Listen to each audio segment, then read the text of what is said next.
Hola, ¿cómo están? Muy buenas noches a todos. Buenas noches, queridos inversores, queridos miembros del club, queridos participantes. Les saluda Alonso Choquecota, CEO de Invalor, y también les doy la bienvenida al equipo Invalor que nos está apoyando y que hace que este seminario sea posible.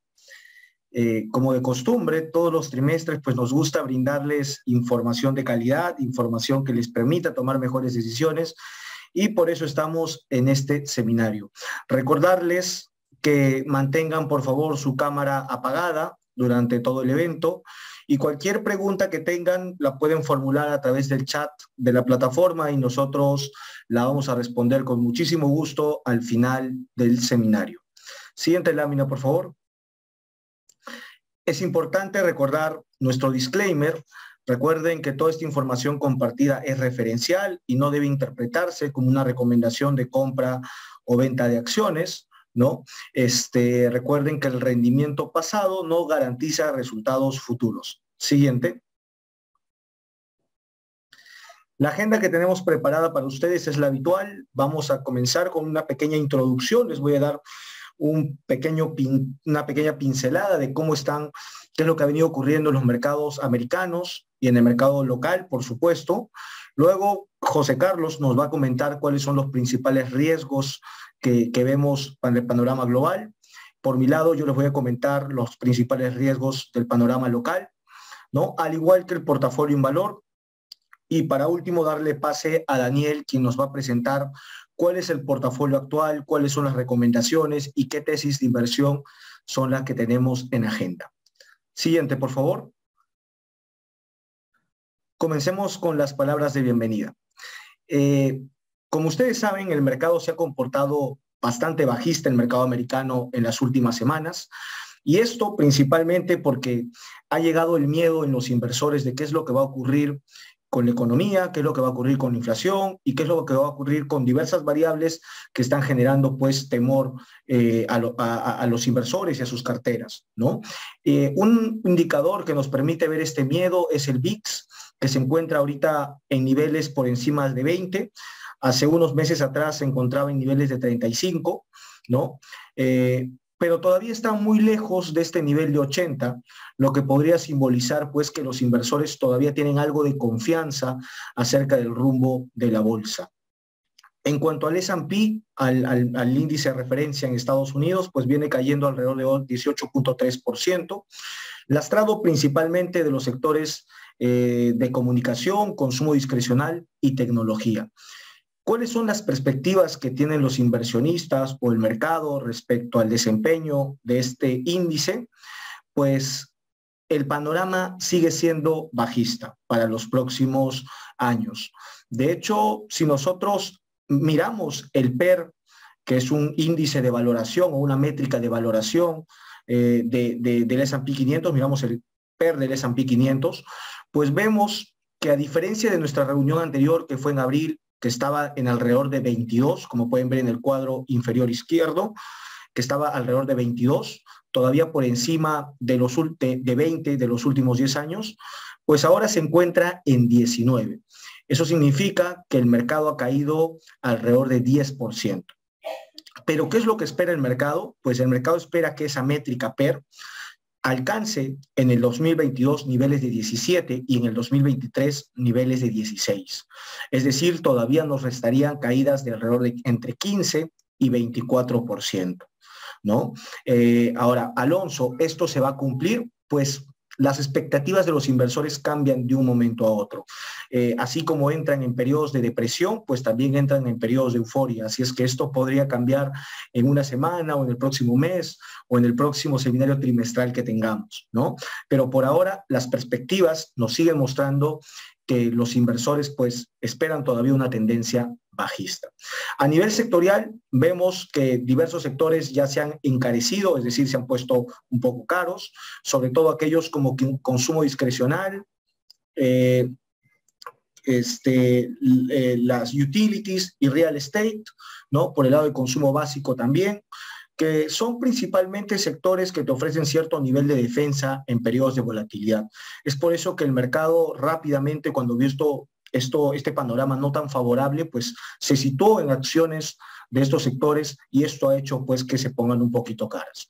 Y por el otro lado, tenemos otros sectores que han caído de manera significativa, como las financieras o las de energía, o también las del sector tecnológico, ¿no? Que podrían estar ofreciendo oportunidades interesantes de entrada.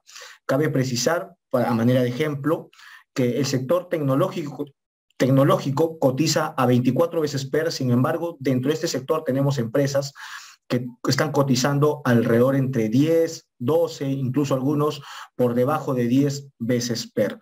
Así es que podrían estar presentando oportunidades interesantes de entrada. Siguiente, por favor. A nivel local, ¿qué es lo que estamos viendo? Pues el mercado peruano también ha corregido en las últimas semanas. De hecho, si nosotros queremos ver, si vemos la relación entre el precio del cobre y el índice general de la BBL, pues vamos a notar que hay una relación muy cercana. Sin embargo, en el periodo de las elecciones presidenciales con la victoria de Castillo, pues se generó una divergencia entre el cobre y nuestra bolsa. Luego, unos meses después, vimos que esa divergencia empezó a cerrar esa diferencia, ¿no? Empezó a cerrarse. Sin embargo, ahora en las últimas caídas podría llevarnos a pensar de que esta divergencia pues se ha incrementado nuevamente. Sin embargo, lo que vemos en el gráfico es que eso no ha ocurrido. La bolsa está cayendo en relación al cobre, es decir, está fundamentada principalmente por el cobre, ¿no? No tanto por los temas políticos, no tanto por temas propios del Perú, sino más por lo que puede pasar a nivel global, por lo que pueda pasar en las principales economías, que al final pues termina pegando en las materias primas. Ahora, ¿quiénes están motivando, Alonso, esta caída en el mercado peruano? Pues principalmente los inversionistas retail. ¿Por qué?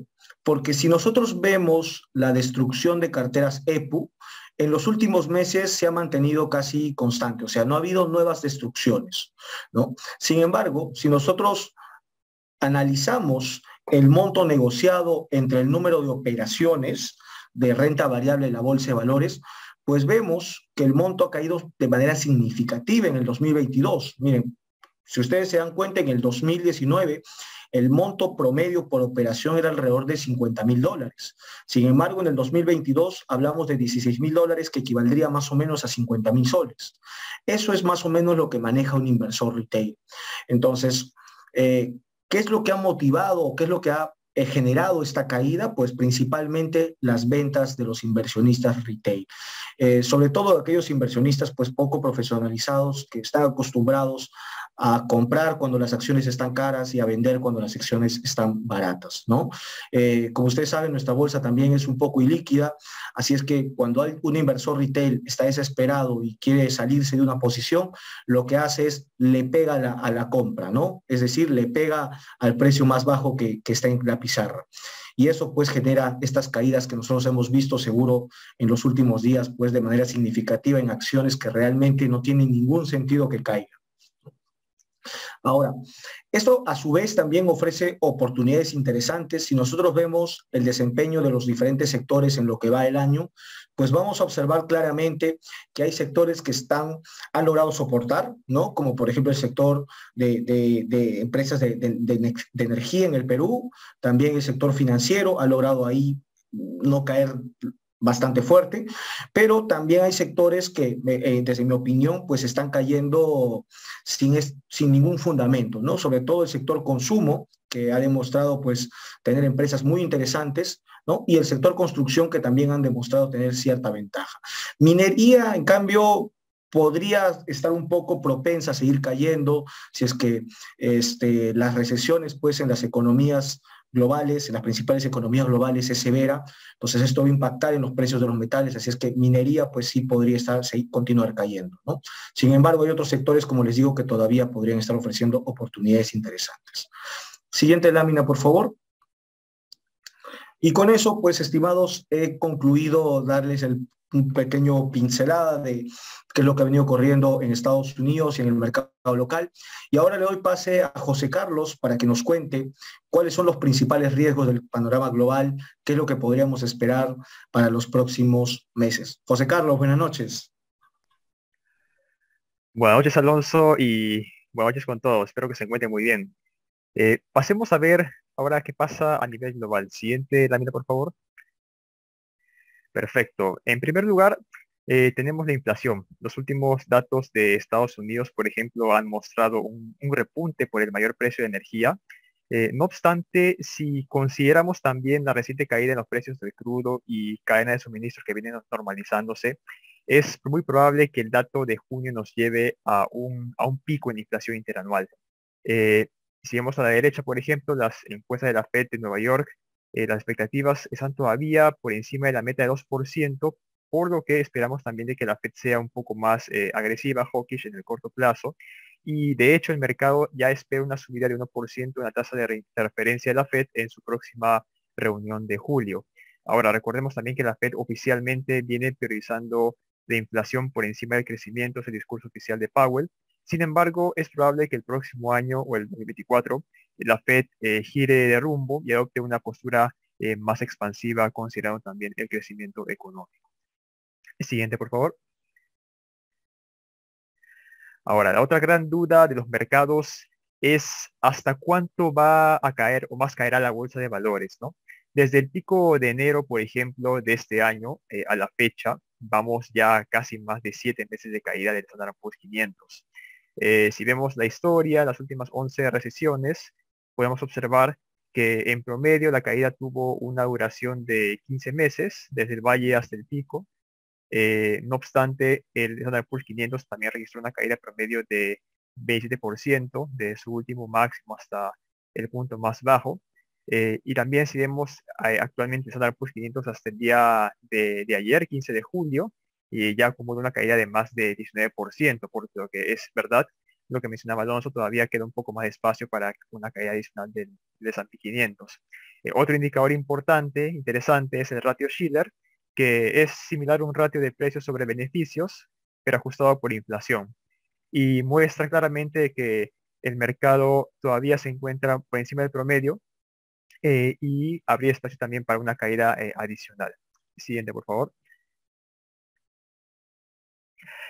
Ahora bien, veamos cómo en el gráfico, por ejemplo, de la izquierda, en el gráfico de Goldman Sachs, explica principalmente la caída en las bolsas de valores.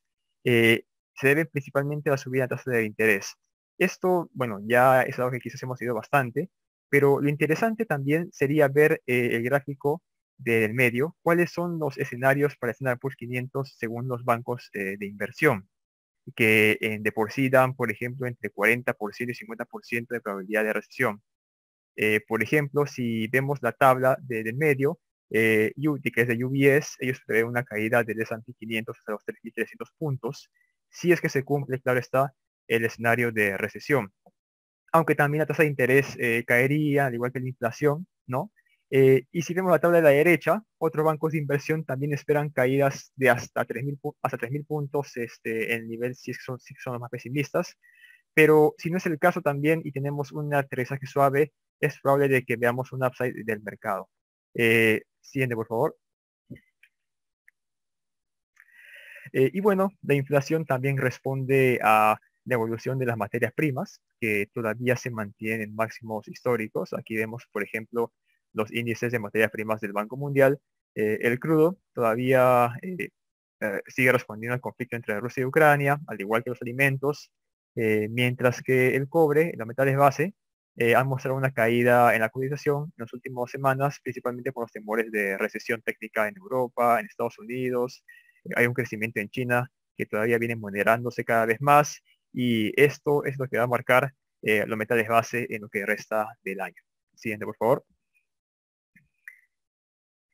Y hablando de China, un riesgo a tener en cuenta es el mercado inmobiliario, que desde el año pasado ha tenido problemas de defaults de compañías, como ya debemos saber. Y si vemos también las ventas de edificios en el gráfico de la derecha, las ventas de edificios residenciales están en negativo, tienen crecimiento negativo interanual, y bueno, esto sumado también a que los precios de las viviendas en China están muy altos, ¿no? Si vemos el gráfico de la izquierda, que vemos que una familia promedio le tomaría cerca, poco más de 40 años poder pagar un departamento en Beijing, ¿no? Eso está muy por encima de otras principales ciudades, ¿no? Si consideramos, por ejemplo, el precio de una vivienda y lo dividimos entre el ingreso anual disponible de los hogares. Todo esto podría marcar el mercado chino, que también recientemente se ha visto caídas tras haberse recuperado en parte con las reaperturas de las ciudades y indicadores económicos ligeramente que vienen moderándose, ¿no? Siguiente, por favor. Y bien, eso sería lo principal para el mercado global. Solo para sintetizar, el mercado estará marcado en lo que resta del año por los riesgos de recesión técnica, una elevada inflación y una Fed más agresiva en el corto plazo, y bueno, también por los riesgos inmobiliarios que se ven en el mercado chino. Muchas gracias con todos y empezamos contigo, Alonso. Muchas gracias, José Carlos. Entonces, estar atentos a aquellos indicadores económicos que nos puedan dar más luces de si la economía pues se va a enfriar con estas subidas de la tasa de referencia, o si es que se mantiene este dinamismo, ¿no? Y de esto pues va a depender la pauta de qué es lo que podría ocurrir en los mercados globales en general, ¿no? Entonces, yo les voy a presentar ahora los principales riesgos a nivel local. Como ustedes saben, les presentamos los riesgos de mayor a menor, ¿no? Siguiente, por favor. El principal riesgo que nosotros estamos viendo para el mercado peruano son los conflictos sociales. Hemos visto diversas protestas o intentos de protestas que se han querido dar en el país, sobre todo vinculado al sector de transporte, ¿no?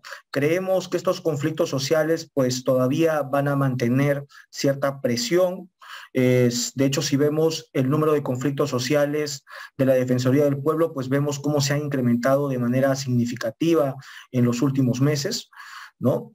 Y si a esto le sumamos pues la poca capacidad del gobierno para enfrentar estos conflictos sociales, pues esto es algo que se podría escapar de las manos, ¿no? Principalmente porque muchos de estos conflictos se están realizando o se están dando en zonas mineras, donde tenemos empresas pues que aportan de manera significativa no solo a la economía, sino también en tema de trabajos, en tema de impuestos, ¿no? Y que podrían verse afectadas o incluso hasta paralizadas si es que estos conflictos pues llegan a explotar. Así es que nosotros consideramos que es el principal riesgo, el que debemos estar atentos. No creemos que sea un riesgo de corto plazo, creemos que va a ser un riesgo más de mediano plazo y va a depender mucho de la capacidad del gobierno para poder enfrentar estos conflictos. Siguiente, por favor. Otro riesgo que vemos a nivel local sigue siendo el tema político. Esto no acabó con la victoria de Castillo, al contrario, empezó. Ahora, uno de los principales riesgos tras la victoria de Castillo era el tema de una nueva constitución, cambiar las reglas de juego. Esto asustó muchísimo a la inversión privada y también a los inversores. De hecho, nosotros les comentamos a los miembros del club que si esto se llegaba a pensar, pues salirnos del mercado peruano era la mejor opción. Por ahí algunos comentaban y decían, oye, pero ¿cómo en Chile se está llevando y no está pasando algo significativo con el mercado de valores? Y es porque Chile nos lleva años de ventaja y tiene las instituciones mucho más sólidas que nuestro país, ¿no? Es por eso que tal vez ahí sí se puede tratar de cambiar las reglas del juego, pero en nuestra realidad peruana pues es algo que es impensable en este momento. No digo que no se deba hacer o que no se vaya a hacer, sino simplemente que la situación actual quizá no sería lo mejor. Y esto parece que ya ha sido trasladado a la ciudadanía. Ipsos ha hecho algunas encuestas. Por ahí algunos podrían dudar de estas encuestas, dado lo que ha pasado últimamente con las elecciones presidenciales, pero en fin, es la primera referencia que tenemos y lo que vemos es que ya la percepción o el apoyo de la ciudadanía para una nueva constitución o para cambios parciales en la constitución como que está disminuyendo. Así es que creemos que este no va a ser un riesgo en este gobierno. Y por el lado de qué es lo que va a pasar con Castillo, pues esto sí podría tener implicancias en el mercado peruano, ¿no? Nosotros vemos dos escenarios. Uno sería la renuncia de Castillo y el otro sería que se mantenga ¿no?, en el cargo hasta el fin de su gobierno.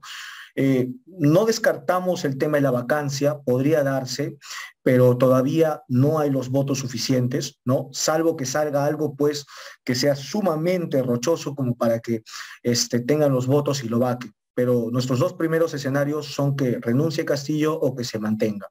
Los efectos los pueden ver en el lado derecho, ¿no?, al costado del porcentaje. Ahora, ¿por qué es que nosotros creemos que esto podría pasar con Castillo, que renuncie? Es porque Castillo actualmente está enfrentándose a cuatro flancos. Uno, el tema judicial. Actualmente está siendo investigado por la Fiscalía por ascensos en las Fuerzas Armadas, obras públicas con conflictos de intereses. Se deben acordar de, no estoy seguro si fue la sobrina o la hijada, ¿no?, que estaba ofreciendo obras. Se le está vinculando también a organizaciones criminales, etcétera.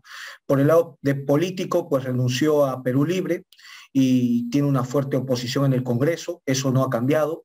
La opinión pública también, muchas de las personas incluso que votaron por él ahorita desaprueban su gestión y hay descontento social, ¿no? Ya creo que la forma en que han enfrentado los conflictos, pues lo ha llevado a enfrentarse con la población, con gente que votó por él. Así es que nosotros vemos que posiblemente en el corto o mediano plazo, pues la renuncia podría ser algo viable.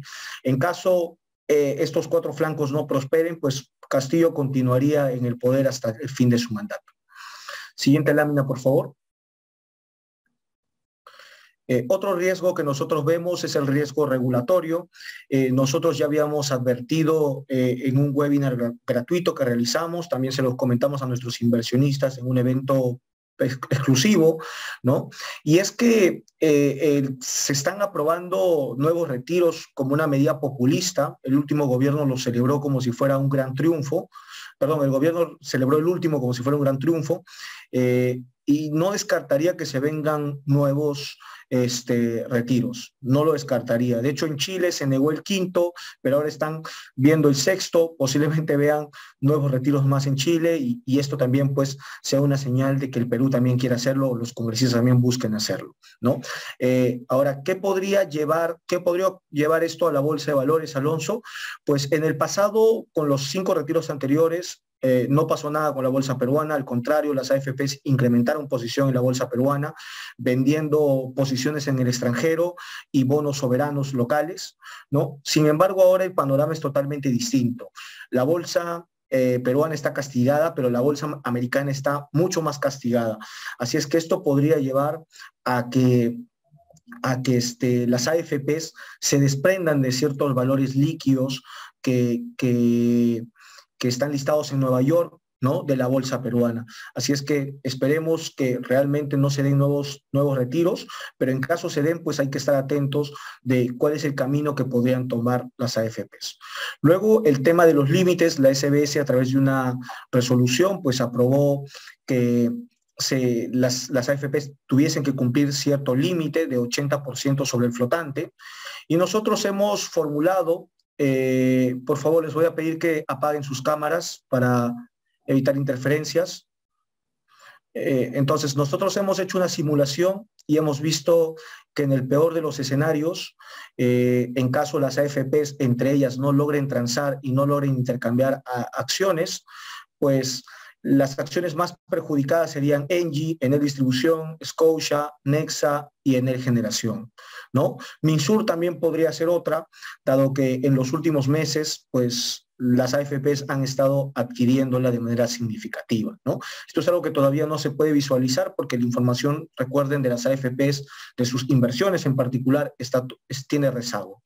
Así es que esperemos que este tema regulatorio impuesto por la SBS, pues se pueda llevar de una mejor manera, de tal forma que permita que las AFPs puedan intercambiar las acciones y no se dé un golpe duro a la bolsa local. Siguiente lámina, por favor.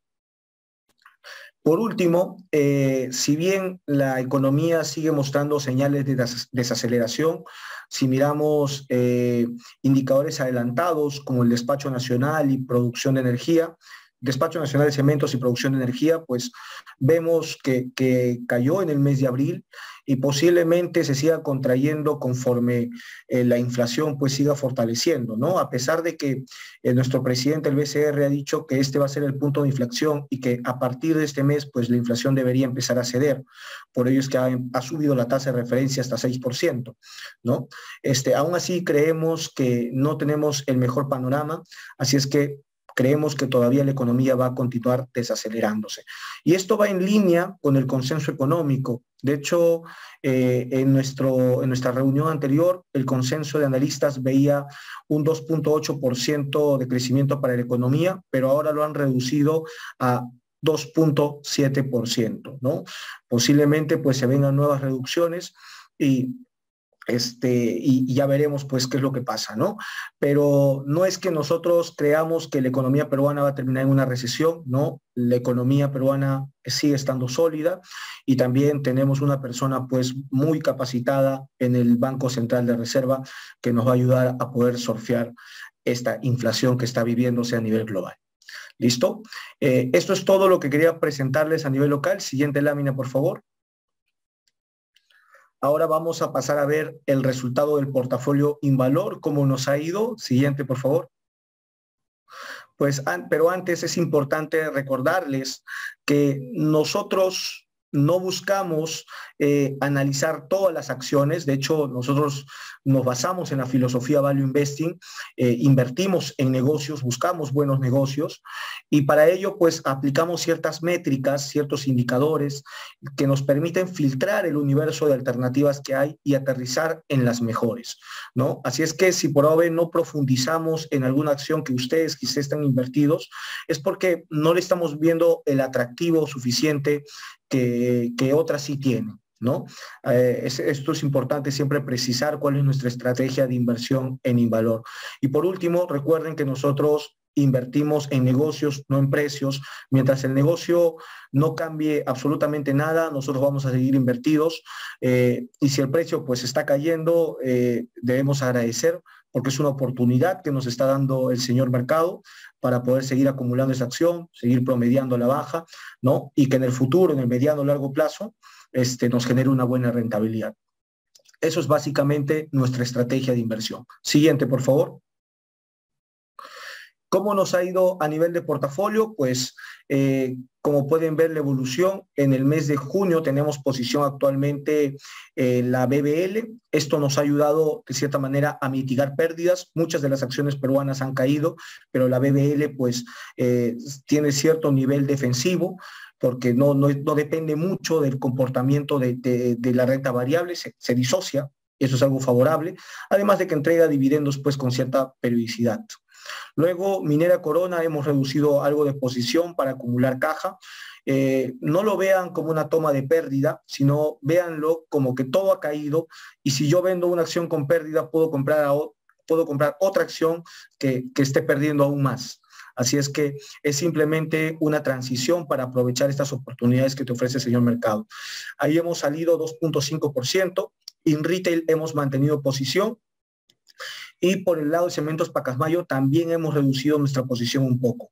En el caso de Enel Distribución mantenemos la posición y en efectivo de igual manera, ¿no? No creemos todavía que la bolsa va a mantener una tendencia bajista en el corto plazo, así es que estamos ponderando efectivo para tratar de aprovechar estas oportunidades. Siguiente, por favor.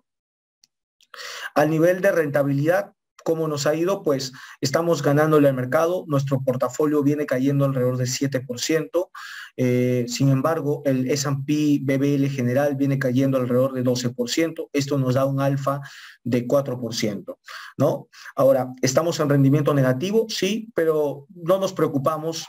Yo siempre les digo a los inversores, hay periodos para sembrar y hay periodos para cosechar.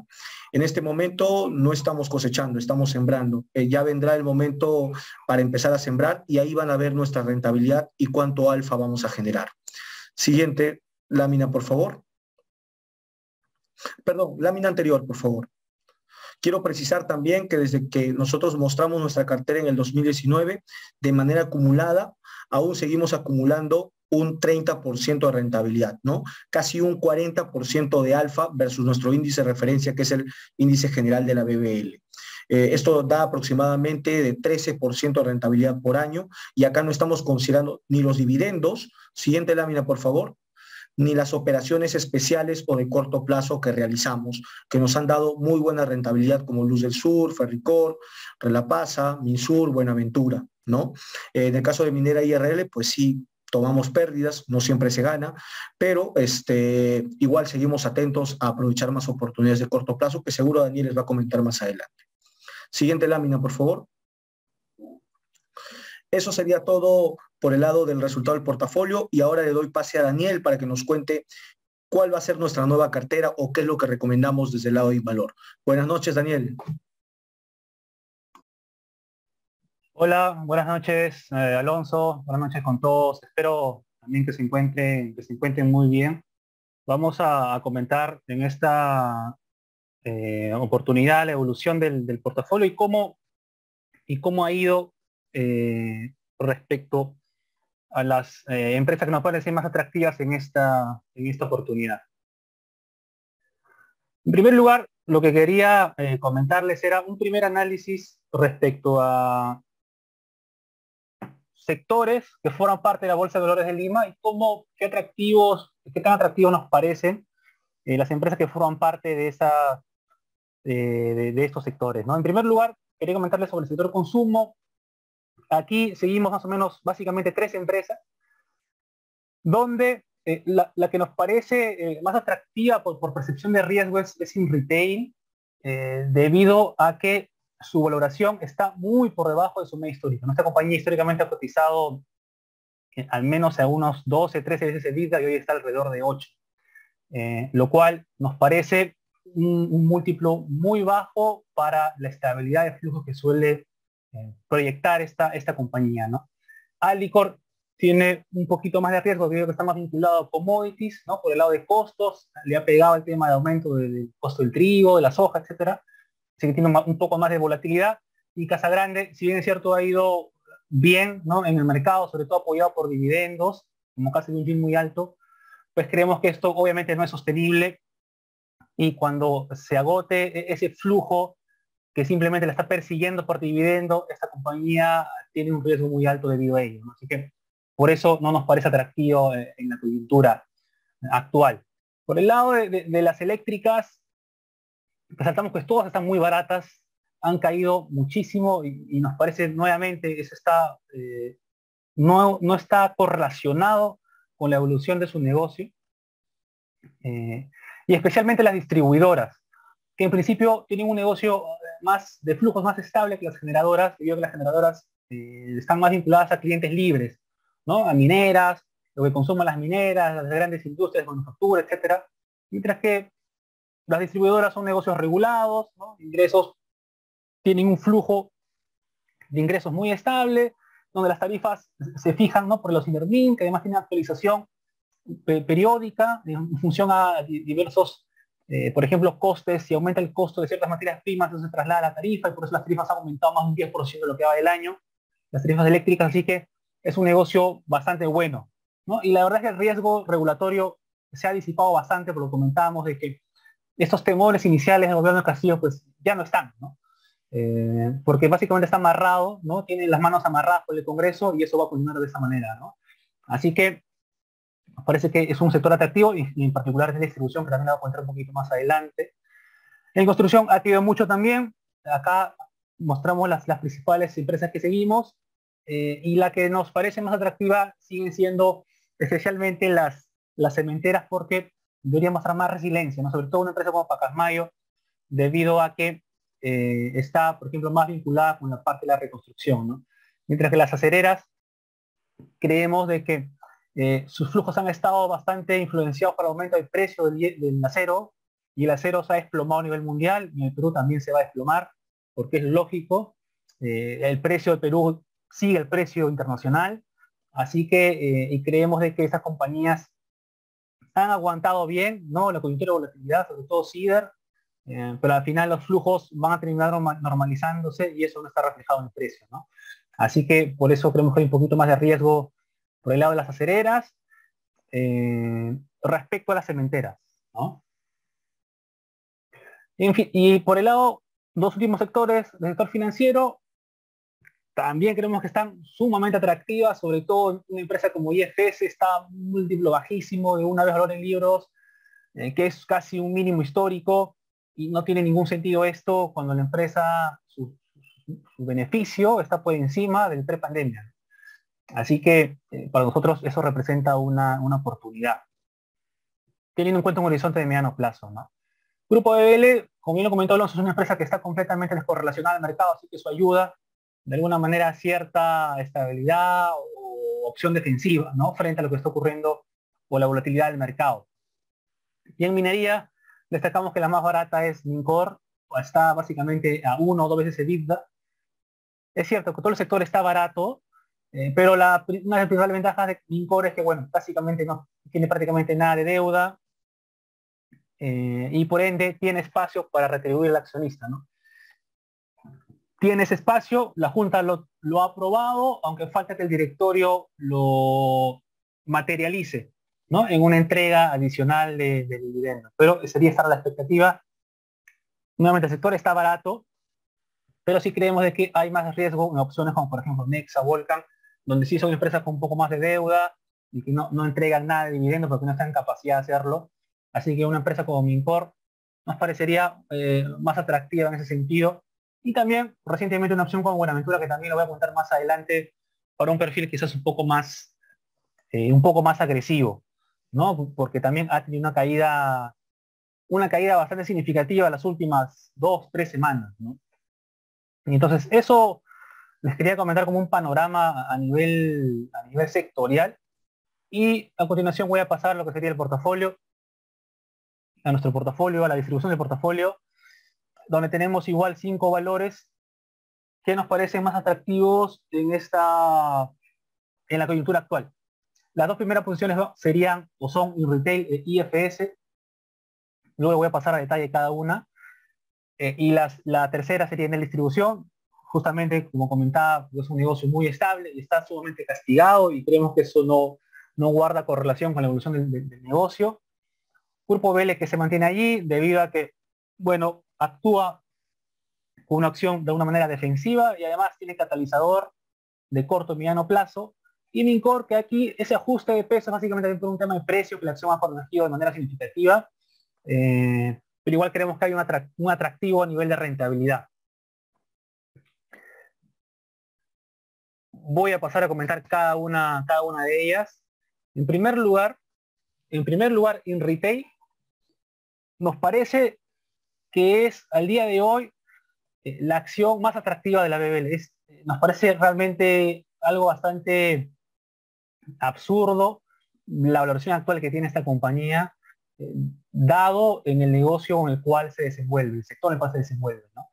Esta empresa está al mismo nivel de la pandemia, ¿no? Del 2020, cuando teníamos el Perú cerrado, ¿no? Restricciones a nivel de movilidad, PBI con una contracción de doble dígito, y hoy el Perú no está en esa posición. El PBI no está contrayéndose 10%. En realidad, es cierto, estaremos algo estancados, pero vamos a crecer entre 2 y 3, ¿no? Una recesión es muy poco probable en el Perú, y el consenso es ese, ¿no? Que vamos a crecer entre 2.5 y 3%. Ya no hay restricciones, ni las va a haber probablemente. Es cierto, hay un tema de inflación, pero la expectativa de bancos centrales también que ya se alcance un pico conforme a nivel global esta presión inflacionista suele o pueda ir normalizándose. Si algunos factores de corto plazo se van también normalizando, como precio de commodities, ¿no? El petróleo ha caído 25%, los granos han caído como un 30%. Muchos de estos factores a nivel de precio están cayendo y debería ayudar a que esta presión inflacionista a nivel global vaya cediendo, ¿no? Entonces eso también debería ir reflejándose en el Perú. Y lo interesante es que, bueno, nuestro Banco Central ha hecho una tarea muy buena y nosotros tenemos una mayor, por el lado económico, facultad de, por ejemplo, el Banco Central, si la inflación va normalizándose, bajar la tasa y empezar a inyectar estímulo a la economía. Entonces, Nosotros tenemos esa ventaja, por ejemplo, en comparación con los americanos, ¿no? Porque nuestra tasa de referencia ya está en 6%, ¿no? Entonces, que en Estados Unidos están en 1.5%, así que por eso creemos que el Perú no le va a ir tan mal como se está reflejando en las cotizaciones de las empresas, ¿no? ¿Para qué les comento esto? Para justamente volver al tema del retail, de que nos parece que está absurdamente valorada y es una opción muy, muy, muy atractiva. Este año pues, esperamos de que las ventas crezcan más o menos 6% interanual, sobre todo impulsado por centros comerciales que ya debería superar el registro de ventas desde el año 2000 de prepandemia, ¿no? Aquí están nuestros estimados con respecto al nivel de ventas. A nivel de beneficio y de la valoración, esperamos que el EBITDA de esta empresa se expanda poco más de 4% y su margen es alrededor de 12%. Puede haber cierta presión en márgenes, pero luego esperamos que se normalice alrededor de 13 hacia el mediano plazo. Y con ello también va a esto repercutir en una mayor generación de beneficios, ¿no?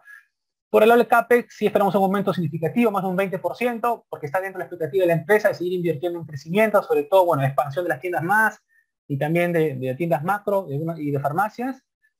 Y en suma, en los próximos 3 años, esperamos que esta empresa va a invertir más o menos 2.500 millones de soles, ¿no? Entonces, va a invertir en crecimiento y esperamos que eso se refleje justamente en una mayor generación de beneficios, ¿no? Y con esto, bueno, estimamos un crecimiento perpetuo en realidad moderado de 3% y contando con 9.5 llegamos a nuestro valor fundamental, ¿no? Aquí es cierto que puede haber cierto riesgo de corto plazo por el lado de inflación, porque hay temor de que eso de alguna manera impacte a nivel del consumo, ¿no? Pero como ya conocemos esta empresa, lo interesante es que está diversificada a nivel de formato, ¿no? Es decir, no solamente atiende a una clase media a través de supermercados, sino que también puede atender una clase media baja a través de, por ejemplo, los macro o de las tiendas más. Y además en macro está vinculada también a las compras al por mayor, por ejemplo, que hacen los restaurantes, etcétera, las cuales se están reactivando ya por completo, ¿no? Entonces, y también tiene una clase alta que sería a través de vivanda, ¿no? Entonces, o sea, la empresa no está enfocada solamente en un nicho, ¿no? Sino atiende a todo el Perú, a todos los niveles socioeconómicos que puede haber en nuestro país, y eso tenemos que dar una gran ventaja competitiva y que eso debe dar resiliencia a nivel de flujos, de ingresos y también de beneficio, ¿no? Y obviamente creemos que eso no está reflejado para nada en el precio actual de la acción y por eso es una oportunidad muy atractiva, ¿no? Para nosotros si retail vale al menos $40 y en realidad está siendo bastante moderados, y así que hay un potencial superior a un 70%, ¿no? Así que esa sería nuestra primera posición. Nuevamente creemos que está absurdamente valorada y al final se reflejará con los números que la empresa vaya publicando, ¿no? En los siguientes trimestres. Luego la segunda posición sería IFS, que es el segundo holding de nuestro país, holding financiero, donde resaltamos básicamente la valoración muy, muy atractiva que tiene esta compañía.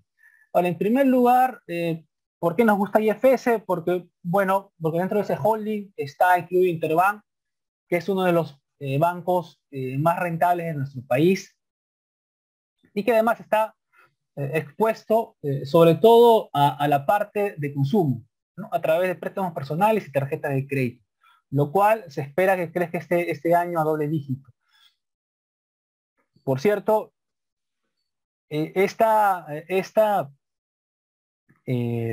tesis, ¿no? O esta exposición que tiene Interbank, también la están buscando otros bancos como el BCP, que quizás hoy en día está más expuesto a créditos de empresa, y la expectativa del BCP es justamente ir migrando más hacia créditos de consumo, debido a que es donde los márgenes son más elevados, ¿no? Entonces, Interbank ya está allí, ya es uno prácticamente el líder en ese segmento, y lo cual le permite generar ratios de rentabilidad por encima de la media del sector, ¿no? Así que por eso es muy atractiva. Y además, algo muy interesante es que ahora último, IFS como holding hizo una adquisición, ¿no? Terminó de adquirir EasyPay, compró el 50% que le faltaba, y ellos justamente comentaban de que esto les va a permitir una oportunidad de expandirse ya en otros nichos, como podrían ser el comercio electrónico, el tema de préstamo y otros servicios adicionales que se puedan dar, ¿no?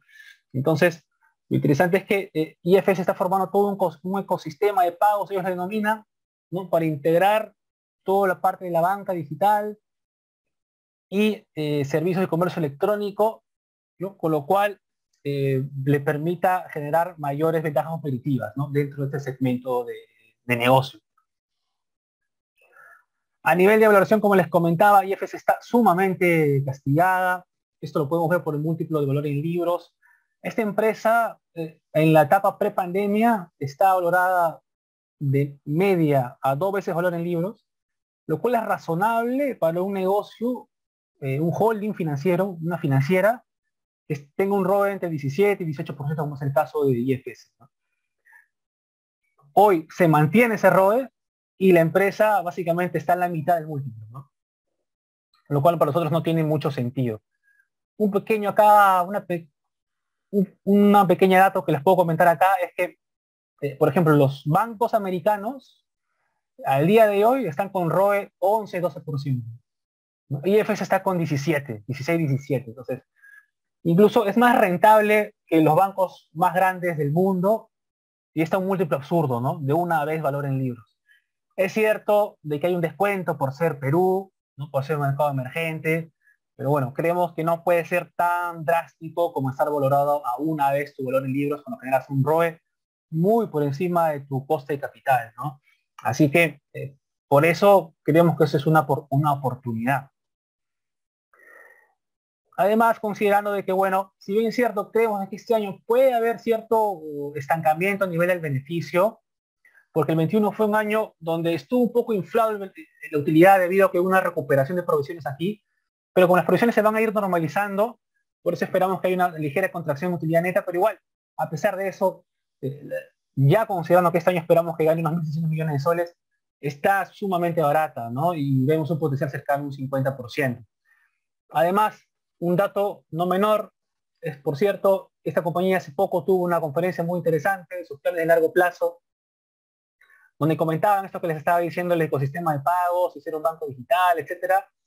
Ahí comentaban un objetivo de tener más de 10 millones de clientes en los próximos más o menos 5 años, y conforme su objetivo de volverse un banco más digital se vaya alcanzando, esperan obtener un ratio de eficiencia menor al 35%. Esto es muy importante porque mientras tenga ese ratio de eficiencia más bajo, es mejor, lo que significa que tus costos respecto al nivel de ingresos es cada vez menor. Entonces eres más eficiente, ¿no? En tu gestión de costos y gastos. Acá otro dato interesante, Credit Corp tiene un ratio de eficiencia por encima del 40%, ¿no? Está en 42-43.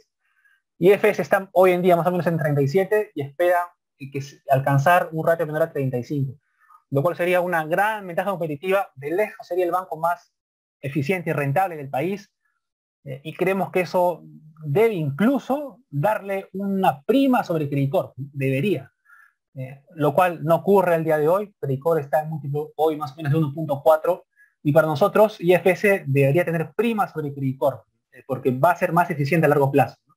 Pero bueno, hoy en día el mercado está completamente escéptico de eso, pero nosotros con una visión más de mediano plazo estamos o creemos en esa tesis, y por eso nos parece que es una oportunidad muy interesante de inversión al día de hoy IFS. La tercera empresa es Enel Distribución. Esta compañía está en nuestro portafolio, que básicamente se reduce ligeramente el peso. Este es un negocio muy estable, como les estaba adelantando, porque es un monopolio natural, ¿no? Que cuenta con flujos estables, ¿no?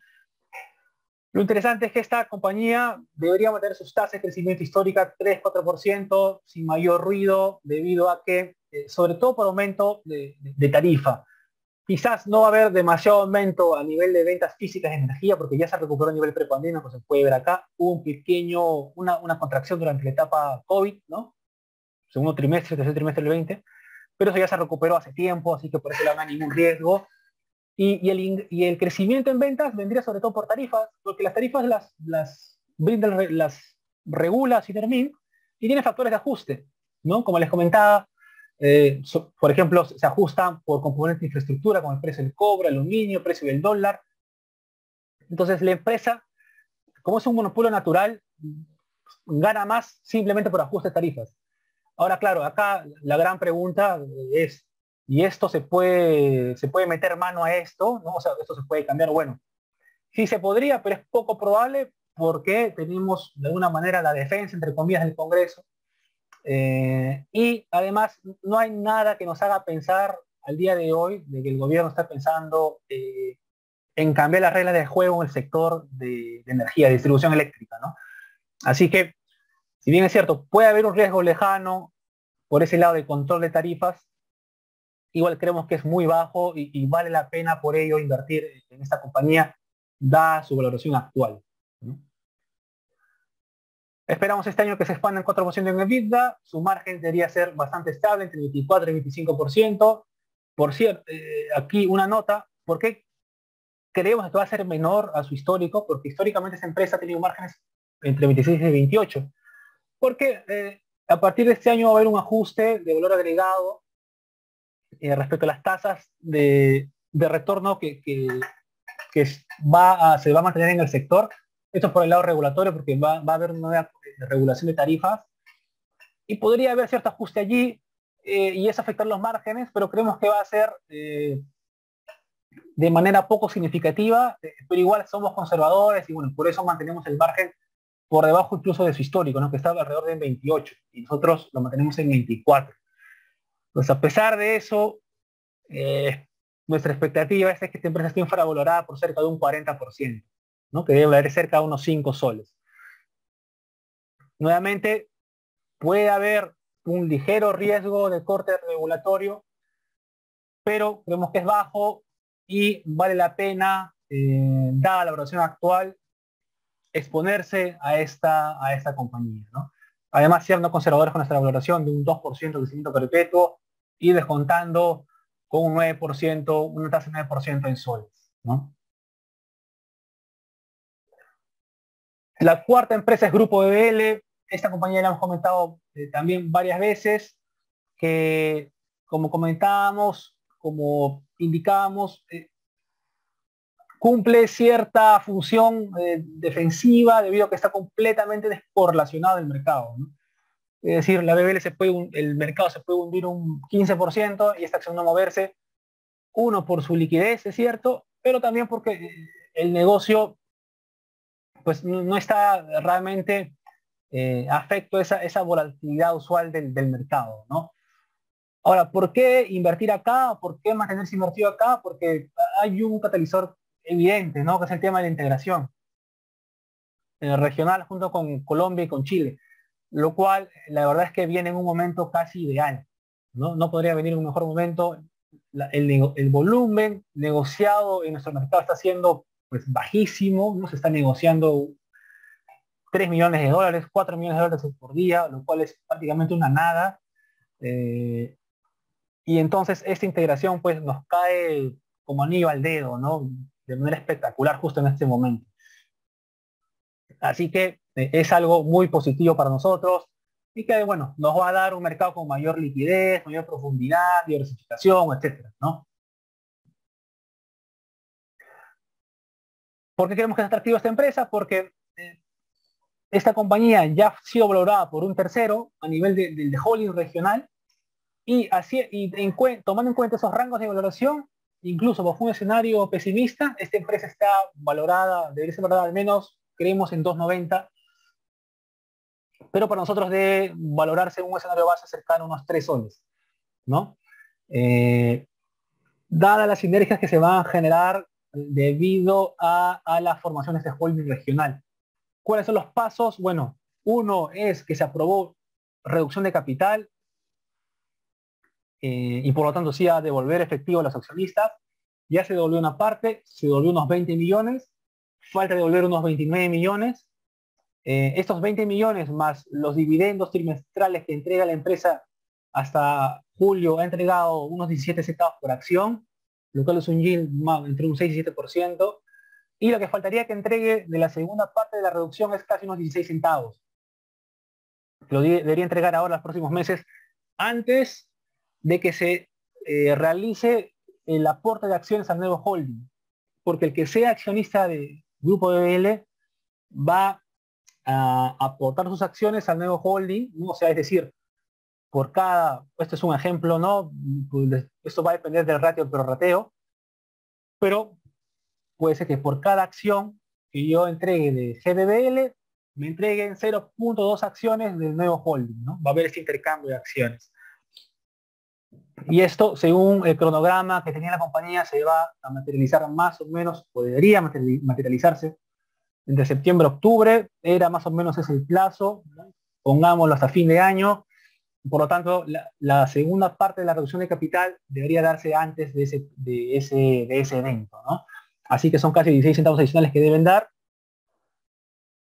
más los dividendos trimestrales que la empresa entrega, más efectivo adicional que podría entregar porque ya vendió el inmueble que tienen en San Isidro, que tenía Cavalli, más un potencial adicional si es que terminan de vender el inmueble que tienen en el centro del Cercado de Lima, ¿no? Así que por eso es que esta empresa, bueno, durante el 2022 en total podría estar entregando cerca de unos 40 centavos por acción, ¿no? Más o menos. Así que es algo, nos parece atractivo, ¿no? Brinda un dividendo recurrente, es una acción descorrelacionada del mercado y además tiene un catalizador de corto y mediano, ¿no? Corto es este intercambio de acciones hacia el holding regional y el mediano es, bueno, ya ser accionista del holding y las sinergias que va a generar en nuestro mercado, ¿no? Que bueno, obviamente creemos que va a ser de manera muy positiva, de manera muy significativa, ¿no? Porque bueno, muy sencillo, en Chile se negocian 100 millones al día y acá 4 o 5, ¿no? Así que obviamente va a haber muchísima más liquidez y profundidad y eso va a ayudar a que también a que se revalorice más nuestro mercado. Así que eso es algo bastante interesante a mediano plazo. Y la última empresa es Mincor Corona, también una empresa que antes hemos comentado respecto a minería. Si bien es cierto, minería puede tener cierto riesgo adicional, dada la coyuntura actual de los commodities, igual tenemos que está sumamente castigada y por ende atractiva esta empresa, ¿no? Uno, ¿por qué nos parece más atractiva Corona? Por su distribución de ingresos, como lo hemos comentado antes, nos gusta mucho esta distribución entre cobre y zinc, un 70% entre cobre y zinc, cuando las otras polimetálicas usualmente tienen un 70% entre zinc, plomo y plata, ¿no? Pero a nosotros nos gusta más esta distribución con cobre, así que ese es un punto a favor. Otro punto a favor, el tema de que la empresa está o tiene un tratamiento en planta bastante estabilizado, alrededor de 3.600 toneladas por día, y también que es una empresa con muy poca deuda, ¿no? En realidad tenía cero deuda hasta hace muy poco, tomó ahora último un préstamo financiero de corto plazo y que seguramente en su momento terminará siendo amortizado, dada la generación de caja que tiene la compañía actualmente, ¿no? Un tema interesante es el vector de precios. Aquí un pequeño apunte. Si ustedes recuerdan, antes les hemos comentado que nosotros somos muy escépticos de este llamado superciclo. No creemos que se vaya a dar tal cosa.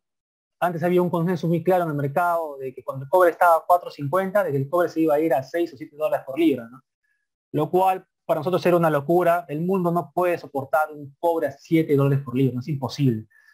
Porque básicamente no se podría hacer nada, ¿no? Porque todo sería imposible construir cualquier cosa, porque sería carísimo. Así que yo y el cobre corrigió bastante, pero claro, ahora la narrativa ya cambió. Ahora la narrativa es, no, el cobre se va a hundir, ¿no? El cobre se va a ir a 2 dólares por libra, lo cual creemos que también es muy poco probable. Y nosotros siempre con nuestra visión más conservadora, moderada, siempre hemos valorado mineras a largo plazo con un cobre en 3.50 a 3.60 la libra, ¿no? Lo que nos parece que es el precio de incentivo para que traiga más oferta al mercado, ¿no? Si el cobre se va a 3 dólares por libra, nosotros seguiremos valorando con 3.50 a largo plazo. Si el cobre se va a 4.60 la libra, nosotros seguiremos valorando con 3.50 a largo plazo.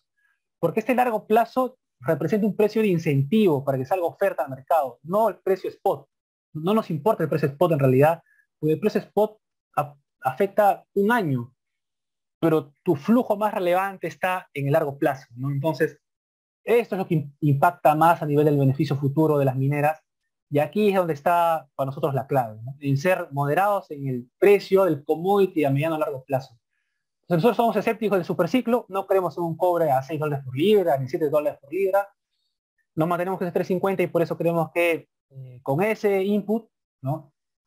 Esperamos de que la compañía, si bien es cierto, va a contraer un poco su EBITDA en este año,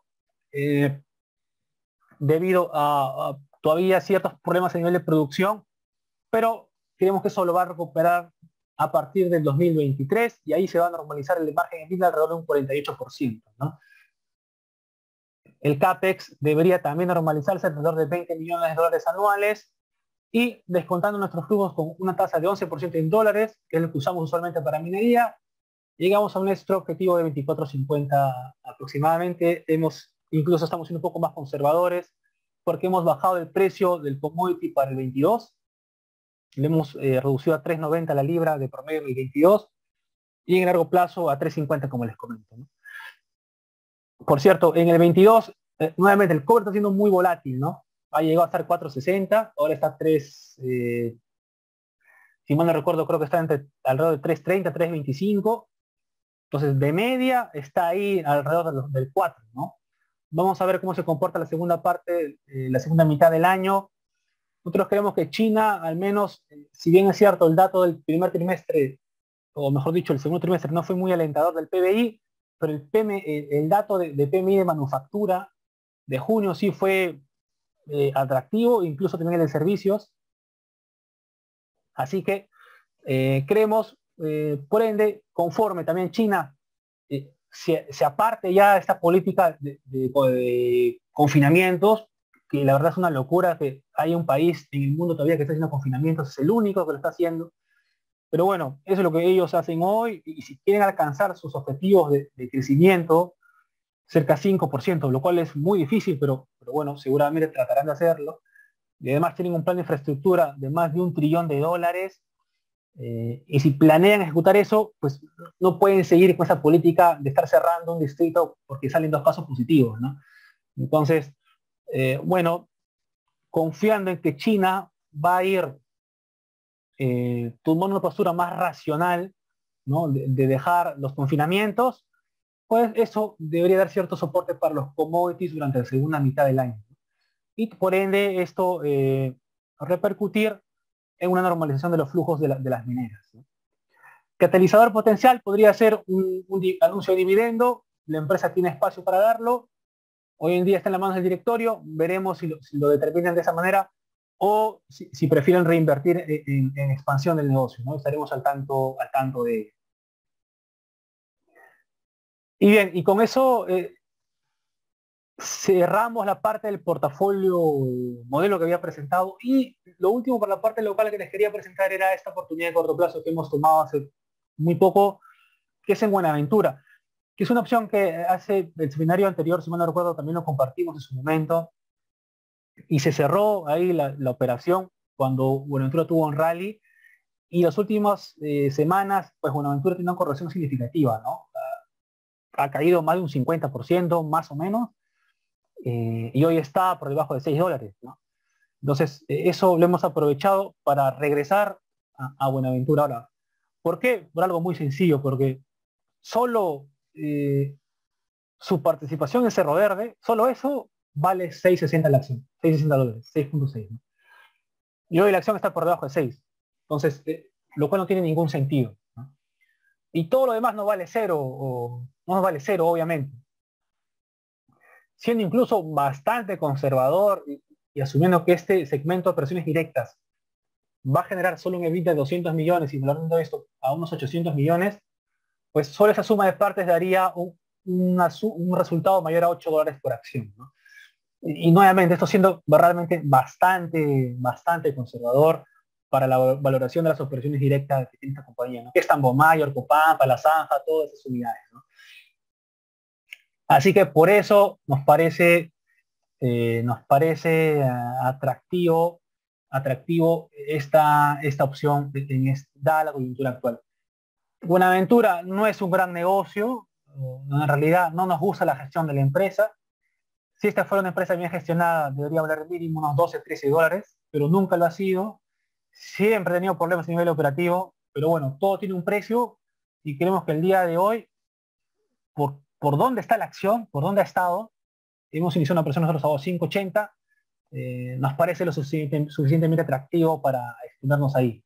Pero va a ser algo de corto plazo porque no nos gusta la empresa como tal para mantenerlo, ¿no? Pero, nuevamente, se aprovecha la coyuntura, dado lo que les comento, de que incluso solo lo que la participación de Cerro Verde vale más que el precio actual en el mercado, ¿no? Y bueno, y por cierto, creemos también que Cerro Verde, al día de hoy, incluso está un poco infravalorada, ¿no? Para nosotros Cerro Verde vale cerca de 30 dólares. Cerro Verde, por cierto, para nosotros no vale 50 dólares.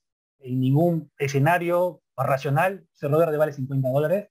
Cerro Verde simplemente subió porque muchas AFPs empezaron a comprar, salió mucha compra allí y empezaron a inflar el precio, pero esta empresa no vale 50, pero tampoco creemos que vale 20, ¿no? Creemos que vale alrededor de 30, así que incluso acá también estamos siendo conservadores porque podríamos valorizar de Buenaventura con nuestro precio objetivo de Cerro Verde, que sería 30, ¿no? Nuevamente, esto es un escenario bastante conservador y por eso se ha tomado esta posición de corto plazo, ¿no?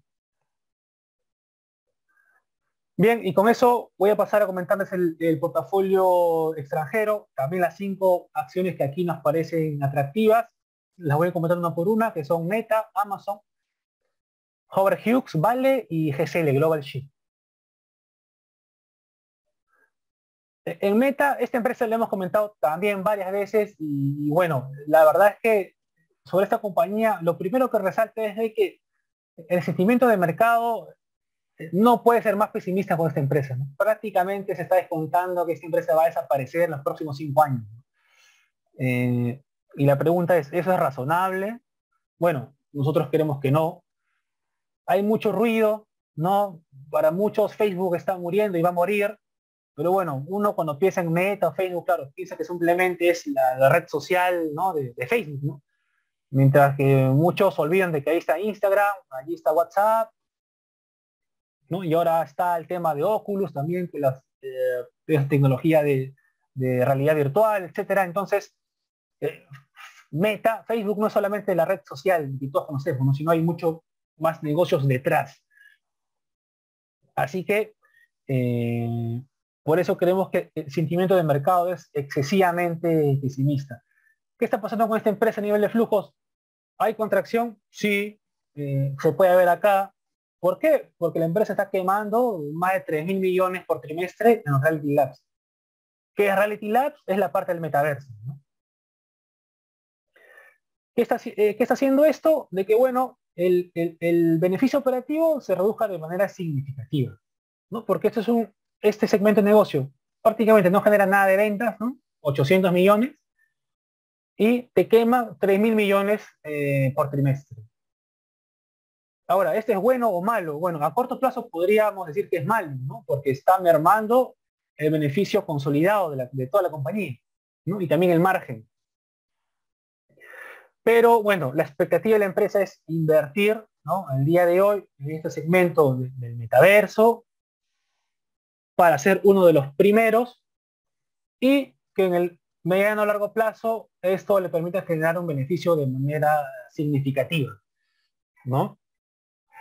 Entonces, ahora, también hay mucho ruido al respecto porque se cree de que Facebook o Meta va a seguir invirtiendo acá al infinito y que si es que esto siempre va a invertir cada vez más y más y más, y al final esto va a generar que la empresa simplemente termine dejando de ser rentable, ¿no? Pero al menos en la última conferencia que hicieron, creo que quedó bastante claro de que incluso ante la coyuntura, ¿no? De un poco complicada la economía, están pensando en contratar menos personal, sobre todo en ese segmento, por lo cual el gasto va a disminuir, ¿no? Y quizás aplazar un poco sus expectativas de inversión para cuando en general la economía americana esté en una mejor coyuntura. ¿no? Es decir, son flexibles, ¿no? No es que van a empezar a quemar miles de millones al infinito y sin ser racionales y ver la coyuntura del mercado, ¿no? Entonces, ahí creemos que eso también genera una oportunidad porque el mercado se está pasando de pesimista, ¿no? Claro, el riesgo sería el tema de la recesión que afecta el tema de publicidad digital, ¿no? Pero eso es una incógnita, veremos ahora los resultados. El mercado en realidad ya espera que es contracción, ya lo descuenta. En el segundo trimestre se espera que publique de beneficios por acción aproximadamente 2.50, cuando el año pasado estaba en 3.60, ¿no? Así que el mercado ya lo descontó, pero bueno, veremos cómo toma este resultado, que sería una contracción respecto año a año, ¿no? Pero creemos que nosotros que el valor actual de la empresa ya descuenta ese stand, ¿no? Porque además está valorada 8 veces EBITDA, lo cual es un múltiplo de una minera, ¿no? Una minera de cobre está valorada hoy en día 8 veces EBITDA. Facebook con un margen operativo de 40%, ROE de 35%, merece estar valorada igual que una minera de cobre. Bueno, nosotros queremos que no, así que por eso representa una oportunidad, ¿no? Y por ende creemos que está valorada de manera muy atractiva. La segunda empresa es Amazon, también lo hemos comentado antes. Aquí, ¿qué ocurrió con esta compañía? Pasó que en el primer trimestre, cuando publicó resultados Amazon, se empezó a desplomar, ¿no? ¿Por qué? Porque reportó una pérdida contable. Ahora, ¿esto por qué ocurrió? Bueno, simplemente por un tema de valoración a mercado de una participación que tiene una empresa que es Rivian, ¿no? Que es un fabricante de vehículos eléctricos.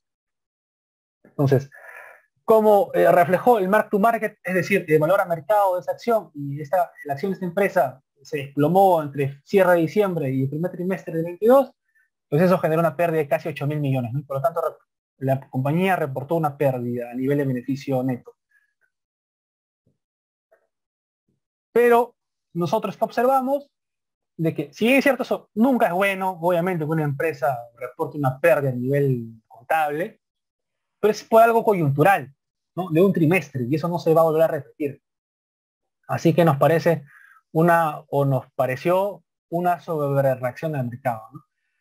Luego, ¿de qué más se ha observado? De que, bueno, el segundo retail es cierto, se observa cierto estancamiento, ¿no? Por la coyuntura del mercado de la economía americana. Y acá sí la empresa reconoció un error, ¿no? De tener sobrecapacidad en sus almacenes. Pero lo interesante es que justamente al reconocer este error, lo que van a buscar es ya no crecer en espacio físico e incluso reducir, ¿no? Por lo tanto, la empresa menos lo reconoce y va a buscar ser más eficiente, ¿no? En el segmento retail. Y el segmento principal, por cierto, por lo cual nosotros invertimos en Amazon, es AWS.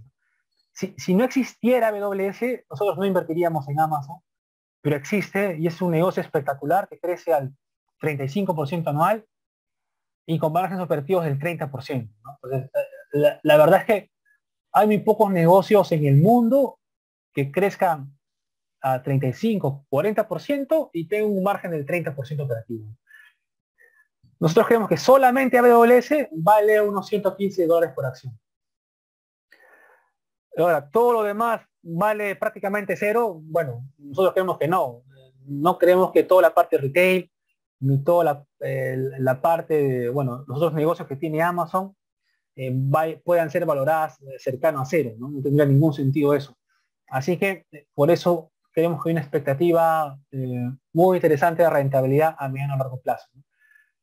Nuevamente, acá impacta mucho el sentimiento de mercado en corto plazo, ¿no? Mucho pesimismo en general existe en este sector, pero bueno, creemos que eso genera nuevamente una oportunidad para aquel que tiene un horizonte lo suficientemente largo, ¿no? Para mantener estos buenos negocios a largo plazo. La tercera empresa es Howard Hughes, HHC, es una empresa de desarrollo inmobiliario. Esta compañía también ha sido muy castigada dentro del mercado americano junto con, en realidad con todo, porque ha arrastrado la corrección del S&P o del Nasdaq, ha arrastrado a todo en realidad. Y aquí la principal tesis es que esta compañía tiene 6 Master Plan Communities en el cual tiene el control total del desarrollo de esta comunidad, ¿no? Y esta compañía va a crecer conforme se genere mayor demanda por viviendas más cómodas, más baratas, que en los típicos, las zonas urbanas de Estados Unidos, ¿no? Porque esta compañía tiene estas Master Plan Communities en zonas como Hawái, en Texas, Houston, Texas y en otras regiones de Estados Unidos, ¿no? Lo interesante es que esta empresa tiene una historia de generación de beneficio, de crecimiento muy atractivo. Acá se puede ver los últimos 10 años ha generado un beneficio, un crecimiento de Net Operating Income, es decir, un beneficio operativo de un 17% anualizado, un ROE del 23%, y al día de hoy está siendo valorado prácticamente a menos de la mitad de su NAV, de su valor activo neto. Entonces, que al día de hoy está entre 150 y 170 dólares por acción. Entonces, lo cual nos parece algo muy atractivo. La empresa está sumamente castigada. Y lo interesante, además un dato también importante, es de que justamente aprobaron, ¿no?, un plan de recompra de acciones que era por unos 250 millones de dólares adicional. Ya tenían uno aprobado, han aprobado uno nuevo más o menos en marzo de este año, con lo cual van a poder recomprar hasta el 10% de las acciones que hay en circulación, ¿no? Entonces, la compañía, o mejor dicho, la dirección, la gerencia de esta empresa reconoce que está sumamente barata y por eso pretende recomprar de manera significativa sus acciones en circulación, ¿no? Así que eso es obviamente muestra de confianza en el negocio y creemos que eso debería reflejarse en el mediano plazo. Y nuevamente es una empresa de desarrollo que tiene muchísimos años por delante de crecimiento en beneficio y por ende es un negocio bastante atractivo, ¿no? Nuevamente un ROE de 23% es algo muy, muy significativo y que no merece, por ende, estar cotizando incluso con un descuento tan elevado a nivel del NAV, ¿no? Así que, por ende, creemos que es una oportunidad. Luego, en la cuarta posición es Vale. Ya vamos a la parte más de commodities, que nos parece que también está sumamente castigada porque en general los metales han corregido de manera significativa, ¿no? Pero ¿cuál es la ventaja de Vale? De que aquí, nuevamente, nosotros cuando valoramos mineras, importa mucho el precio del commodity a largo plazo, ¿no? No nos importa mucho el spot. ¿Qué usamos en hierro? Entre 90 y 100 dólares. ¿Cuánto es el hierro hoy? 105 más o menos. 100, 105. ¿Cuánto estuvo el hierro en el 21? Llegó a estar por encima de 200. Ahora, nosotros necesitamos que el hierro esté a 200. No, no lo necesitamos. La verdad es que no creemos que el hierro vaya a volver a 200.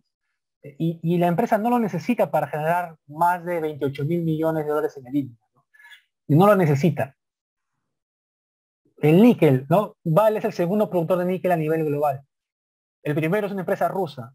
Bueno, y si asumimos que las empresas rusas van a estar vetadas de por vida, pues Vale de manera técnica pasaría a ser el primer productor a nivel global, ¿no?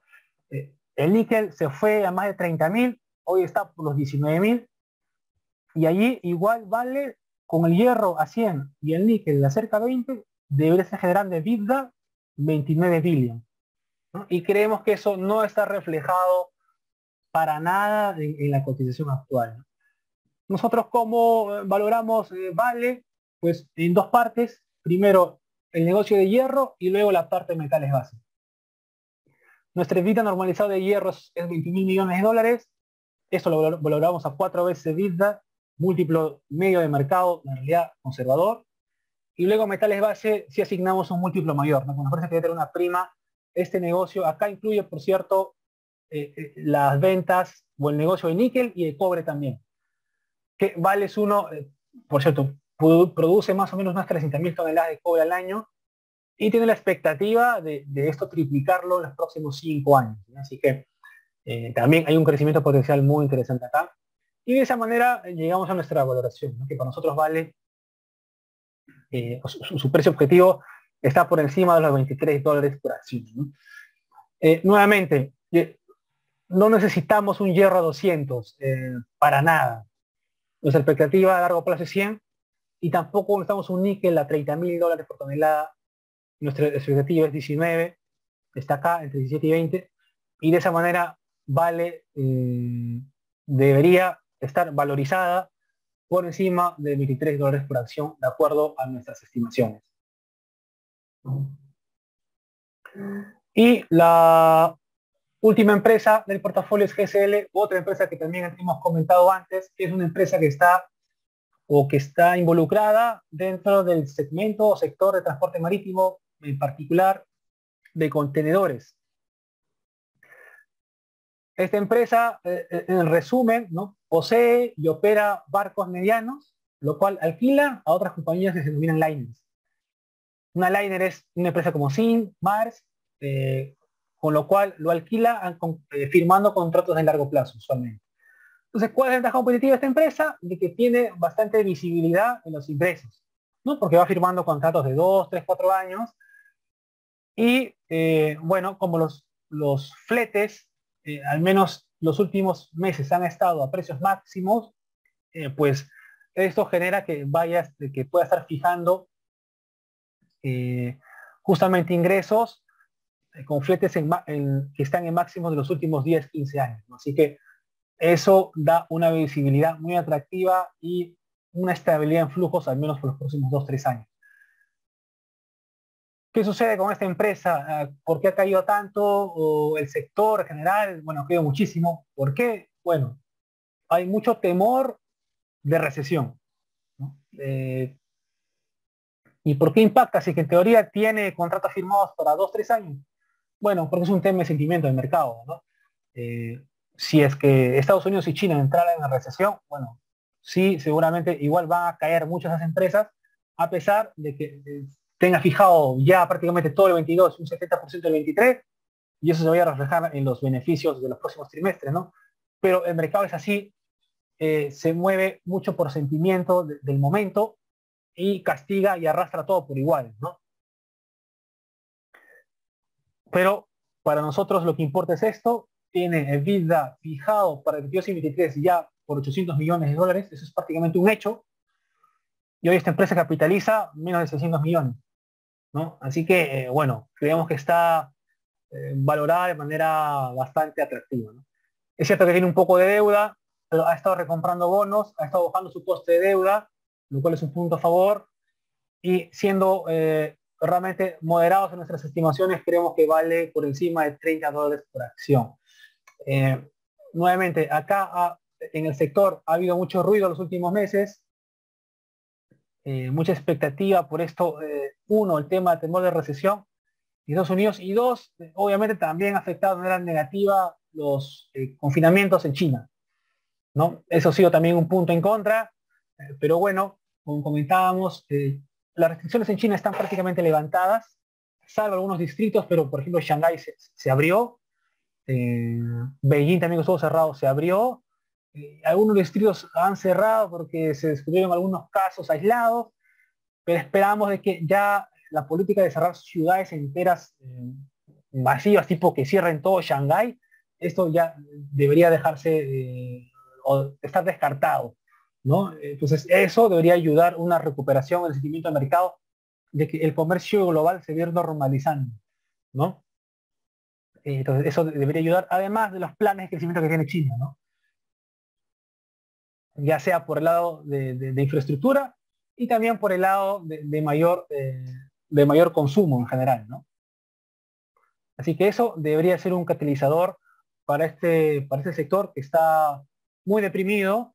Y bueno, y la principal ventaja nuevamente es que estas compañías tienen una visibilidad para los ingresos de los próximos 2, 3 años, ¿no? Por los contratos que ya ha firmado. Así que es un punto a favor que quizás hoy, bueno, el mercado está completamente escéptico.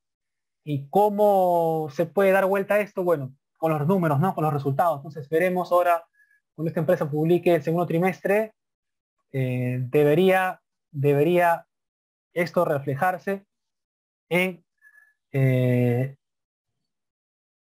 una cierta recuperación de la acción cuando, bueno, el mercado vea de que esta empresa sigue generando beneficio prácticamente de máximos, ¿no? Así que debería empezar a convencerse con esa publicación de resultados, ¿no? Que debería ser aprox en la quincena de agosto. Y bueno, y finalmente quería comentarles una empresa que hemos estado revisando, analizando, que se llama InMode. Quizás algunos la conocen. Como les comentaba Alonso, nosotros obviamente no podemos pues analizar 2.000 empresas del mercado americano, ¿no? Eso es imposible, nadie lo hace. Pero sí podemos basarnos en ciertos screeners, en los miembros del club, algunos nos pueden comentar alguna empresa como esta, y nosotros pasar a revisarla, analizarla y ver si cumple con uno de nuestros filtros. Y es así como llegamos a este tipo de compañías, ¿no? Que dada la coyuntura actual del mercado, que ha caído muchísimo, pues en algunos casos en particular, como este small cap, pueden haber valoraciones muy atractivas, ¿no? Muy atractivas. Es una empresa muy interesante que, bueno, como le decía, se llama InMode. Es una compañía israelí y que se dedica al desarrollo de plataformas quirúrgicas, donde el objetivo es básicamente brindar este servicio que son mínimamente invasivas, basado en una tecnología de radiofrecuencia, ¿no? Para lo cual ellos tienen ciertas patentes para tratamiento facial y corporal. Sobre todo, obviamente, esto dirigido a tratamiento de mujeres, ¿no? Por el lado justamente del tratamiento facial. Algo clave aquí son las patentes. Esta compañía tiene 6 patentes en Estados Unidos y otras aplicaciones, ¿no? Estas deberían empezar a vencer a partir del entre 26 y 2026 y 2037, por lo cual hay un periodo, ¿no?, razonable de tiempo en el cual la empresa está protegida y tiene esta ventaja competitiva, ¿no?, de tener patentes sobre esa tecnología que es innovadora y que ellos han generado y han traído al mercado, ¿no? ¿Qué es interesante sobre esta empresa? Que tiene un crecimiento espectacular, ¿no? Acá pueden ver un crecimiento compuesto de más de 70% entre el 16 y el 21. Y algo interesante, siendo rentable, ¿no? Es lo que nosotros buscamos, por cierto. Nosotros nos gustan empresas en crecimiento, pero que ganen plata, ¿no? Que ganen algo, no que estén en pérdida, quemando y que necesiten deuda para crecer. Esta empresa tiene básicamente cero deuda, tiene margen bruto de 80%, y como les estoy mostrando, un crecimiento anual compuesto por encima del 70%. Dato interesante, ¿por qué los costos o los márgenes tan altos? Interesante, toda su producción es subcontratada a compañías en Israel, ¿no? Menor coste de mano de obra, etcétera. Esto que le ha permitido tener una exoneración de impuestos en Israel hasta 2021, aunque bueno, por este año va a empezar a pagar. Pero igual creemos que eso, bueno, ya está obviamente reflejado en las estimaciones de beneficio neto futuro, ¿no? Que empieza a pagar impuestos a partir de este año. ¿Qué pasó en el mercado? Bueno, durante el 21 se fue a múltiplos quizás demasiado elevados, ¿no? Por encima de un 40%, pero al día de hoy está básicamente a 9 veces el pinza, ¿no?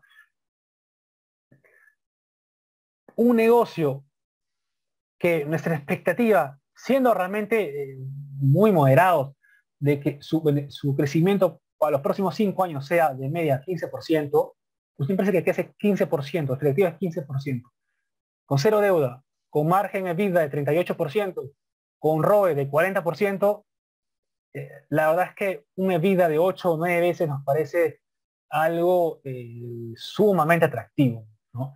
Y por ende es que nuestra valoración tiene un múltiplo implícito de 15 veces de EBITDA al 2024. Hemos hecho también un ejercicio de flujos, por el cual creemos que esta empresa vale al menos entre 40 y 41 dólares, ¿no? Y nuevamente siendo moderados, ahora último esta empresa se actualizó su guidance del primer trimestre del 22, con lo cual van a crecer en ventas más de un 20% año a año, así que este 15% incluso puede ser moderado, ¿no? Anualizado por los próximos 5 años. Esta empresa sí creo que tranquilamente puede mantener ese crecimiento al menos un 20% anual. Pero bueno, si queremos ser más conservadores, está bien ese 15 y por ende está a un múltiplo sumamente atractivo, ¿no? Entonces, estos son algunas empresas que al día de hoy creemos que se están brindando oportunidades en el mercado americano, ¿no? Empresas de crecimiento que han caído como un 80% en valoración, ¿no? De 45 veces de vida a 9 veces, ¿no? Es básicamente eso, ¿no? Que caes un 80%. Eh, pero no dejar de lado que a nosotros nos gusta mucho el crecimiento, pero con rentabilidad, ¿no? Que generen beneficio. Entonces, ahí creemos que hay oportunidades y bueno, creemos que esta es una de ellas y también estamos en en ese trabajo de revisar algunas otras empresas, justamente que sean small caps como esta, ¿no? Que capitalicen por debajo de 5.000 millones de dólares, donde creemos que hay oportunidades muy interesantes, nuevamente para inversores con un horizonte suficiente de mediano plazo, ¿no? Así que este es un ejemplo de ello. Este finalmente es nuestra lista de seguimiento para que, bueno, luego lo pueden también dar un vistazo a otras empresas que hemos estado analizando y que pueden ser de interés y de utilidad también para ustedes, ¿no? Así que aquí yo culmino mi presentación y le vuelvo a dar pase a Alonso para ir cerrando la parte de preguntas y respuestas. Muchas gracias, Daniel, y gracias por la excelente explicación y las tesis de inversión. Siguiente, por favor. Antes de pasar a responder las preguntas que nos han dejado en el chat, quisiera recordarles que si quieren aprender más sobre el mercado de valores a través de cursos 100% prácticos, pues tenemos programas por niveles. Además, recordarles que tenemos un programa básico totalmente gratuito. Lo único que deben hacer es ir a la página de Invalor, www.invalor.p, entran al programa gratuito y van a poder acceder a 10 sesiones de aproximadamente entre 10 a 15 minutos cada una. Estoy seguro que les va a agregar valor para ustedes. Siguiente, por favor.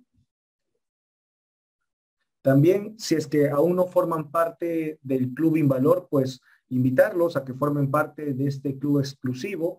Tenemos diferentes tipos de suscripciones. También pueden aprovechar la suscripción gratuita que tenemos, en la cual ofrecemos cierto nivel de información. La información también la pueden encontrar en la página de Invalor, en la sección Club. Siguiente, por favor. Y por último, recordarles que tenemos un grupo de Telegram, una comunidad de Telegram, en la que estamos compartiendo reportes de bancos de inversión top.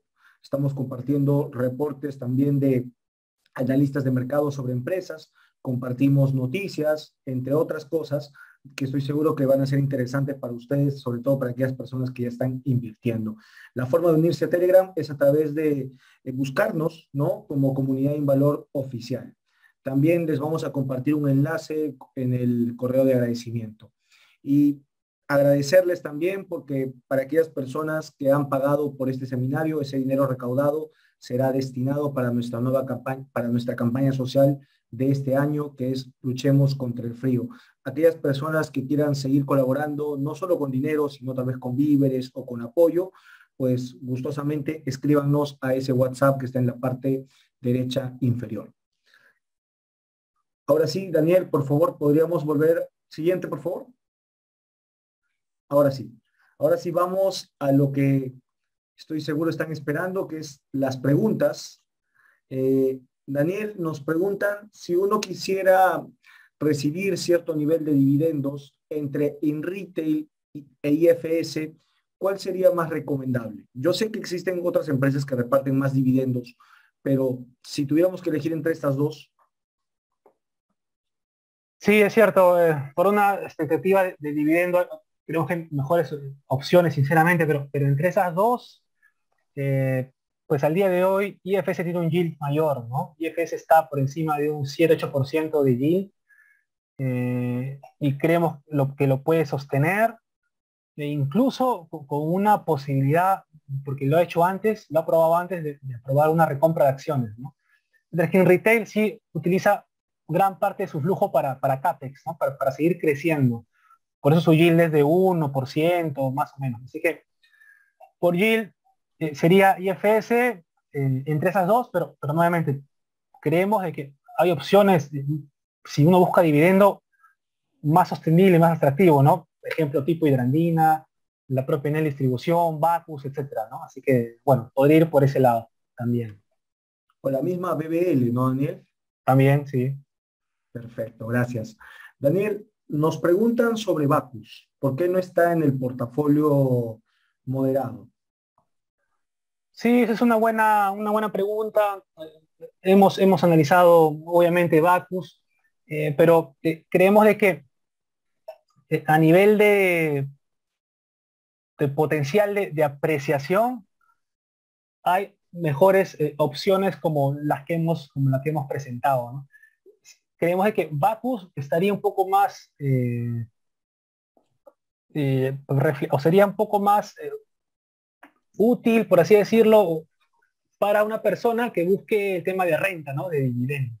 Para esa persona sí se ajustaría mejor, pero para alguien que está con una expectativa de revalorización de su capital, creemos que las empresas presentadas son mejores opciones al día de hoy. Pero bueno, obviamente sobre Bacus hemos hablado también mucho antes. A nivel de negocio, creo que bueno, es indudable que es uno de los mejores negocios del Perú, pero les recalco, se ajusta probablemente un poco más para alguien que busca un tema de renta a largo plazo. Perfecto, gracias, Daniel. Te robo esta pregunta. Preguntan cómo conciliar tener Enel distribución bajo el riesgo de la normativa del SBS, ¿no? De no tener más del 80% del flotante. Eh, Nosotros hemos presentado en este seminario el escenario pesimista. No creemos que lleguemos a eso. ¿Por qué? Porque el mercado no tiene el tamaño o la profundidad para poder soportar este nivel de ventas. Las AFPs no son tontas, van a saber que si quieren salir a vender estas dimensiones, no van a poder encontrar puntas de compra. Así es que lo mejor va a ser que entre ellas tengan que conversar y tratar de intercambiar acciones, tal cual como si fuera una figurita de algo, ¿no? Figuritas de algo.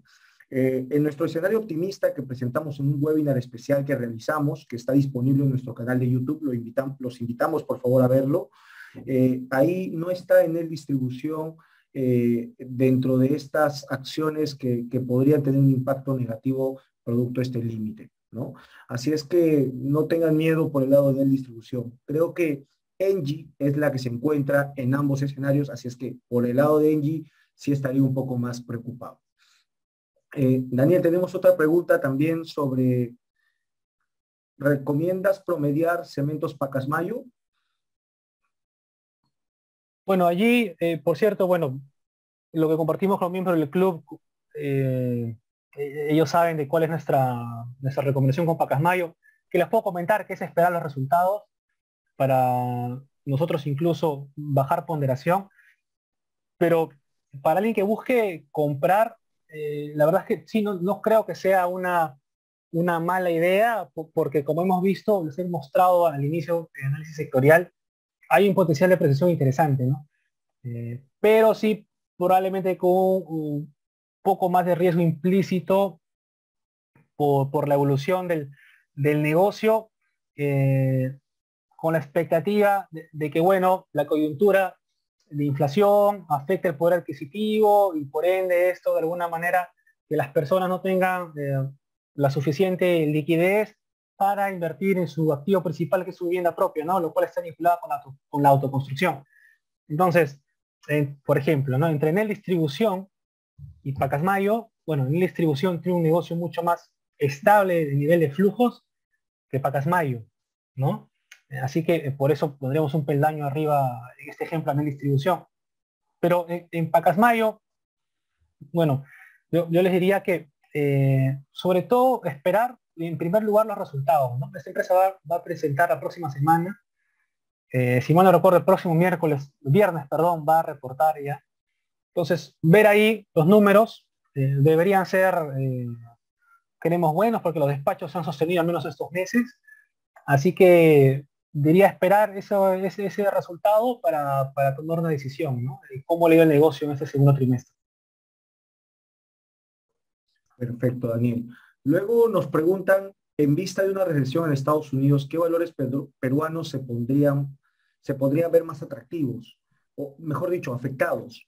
Eh, Daniel, Sí, ahí, bueno, la recesión va a depender mucho, nuevamente, como se comentó al inicio, la magnitud que implique esa recesión, ¿no? Porque si es una recesión técnica, es decir, que Estados Unidos ahora se contraiga 0,2%, ¿no? Y por lo tanto tiene 2 trimestres consecutivos de contracción, entra en recesión, ¿no? Pero bueno, no es lo del COVID, no está cayendo un 10%, etcétera, sino que es una contracción relativamente pequeña y con, podría decirse, impacto limitado, ¿no? O si es una recesión global, lo primero que va a caer son los commodities, ¿no? Por lo tanto, lo más afectado sería minería, ¿no? Sería lo directamente afectado, lo que sería más expuesto, ¿no? Así que diría que probablemente lo más volátil y lo que pueda estar más afectado ante esa coyuntura de una recesión global sería minería. perfecto, Daniel. Luego nos preguntan acerca de cuál es la probabilidad de que las acciones peruanas pierdan liquidez y que la bolsa peruana pierda la condición de mercado emergente. Esta la respondo yo, Daniel. Si bien mostramos un gráfico de que el monto negociado por operación había caído, esto es algo común en la bolsa peruana porque es una bolsa poco profesionalizada. Eh, Como yo les había mencionado, los inversores retail, cuando el mercado cae, cuando las acciones caen, ellos venden y cuando las acciones suben, las acciones se ponen caras, ellos compran normalmente. Entonces, ahora que el mercado está cayendo, pues muchos inversores retail han entrado en pánico, han empezado a vender y los otros inversores, pues como que han aguantado, están manteniendo posición, es por eso que no se está dando movimientos en el volumen negociado. Ahora, Alonso, ¿y esto podría llevarnos a hacer mercado emergente, mercado frontera? No, hay otras condiciones que califica MSCI además de esto. Y una de las condiciones es tener tres valores líquidos y nosotros tenemos cuatro en este momento. Tenemos a Sauder, Buenaventura, Credicor e IFS. Entonces tendrían que dos perder condición de liquidez para que nos bajen a mercado frontera. Y eso no va a pasar porque esas acciones están listadas en Nueva York y están cada vez cogiendo mucho más liquidez. ¿De acuerdo? Así es que no hay un riesgo por este lado. Luego también nos preguntan, en un escenario de alta inflación, ¿mantendría todas las acciones de su portafolio o cuáles cambiarías? ¿Mantendrías o cambiarías, no? Sí, bueno, bajo ese escenario de alta inflación, en primer lugar tendríamos que ver por qué se genera esa alta inflación y cuáles son las consecuencias, ¿no? Porque como se mostró en la parte global, es cierto, la inflación de Estados Unidos ha marcado un nuevo máximo, ¿no?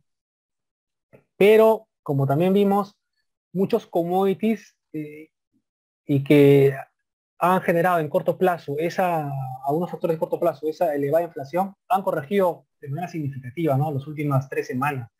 El petróleo quedó como un 30%, ¿no? Y lo cual es un componente importante. Así que eso debería hacer que la inflación se vaya moderando y que al menos el mercado reconozca que hemos llegado a un techo, ¿no? Y que a partir de ahí se vaya normalizando.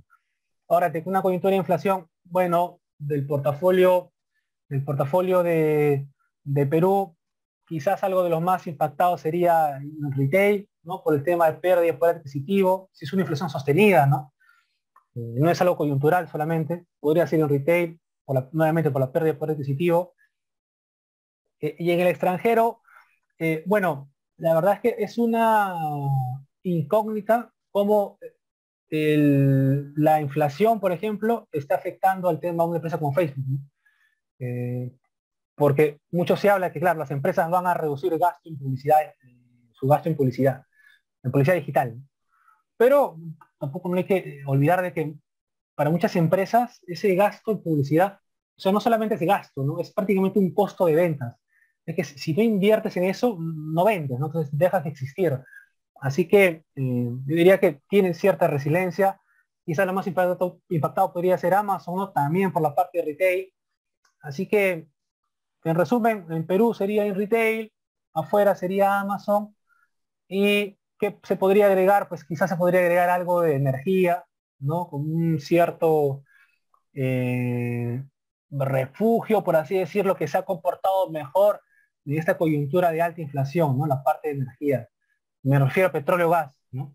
Pero bueno, nuestra expectativa, como les estaba comentando, es de que esta corrección de commodities ayude a que el sentimiento de mercado reconozca que estamos llegando a un techo de inflación a nivel global y a partir de este momento se va a ir normalizando, ¿no?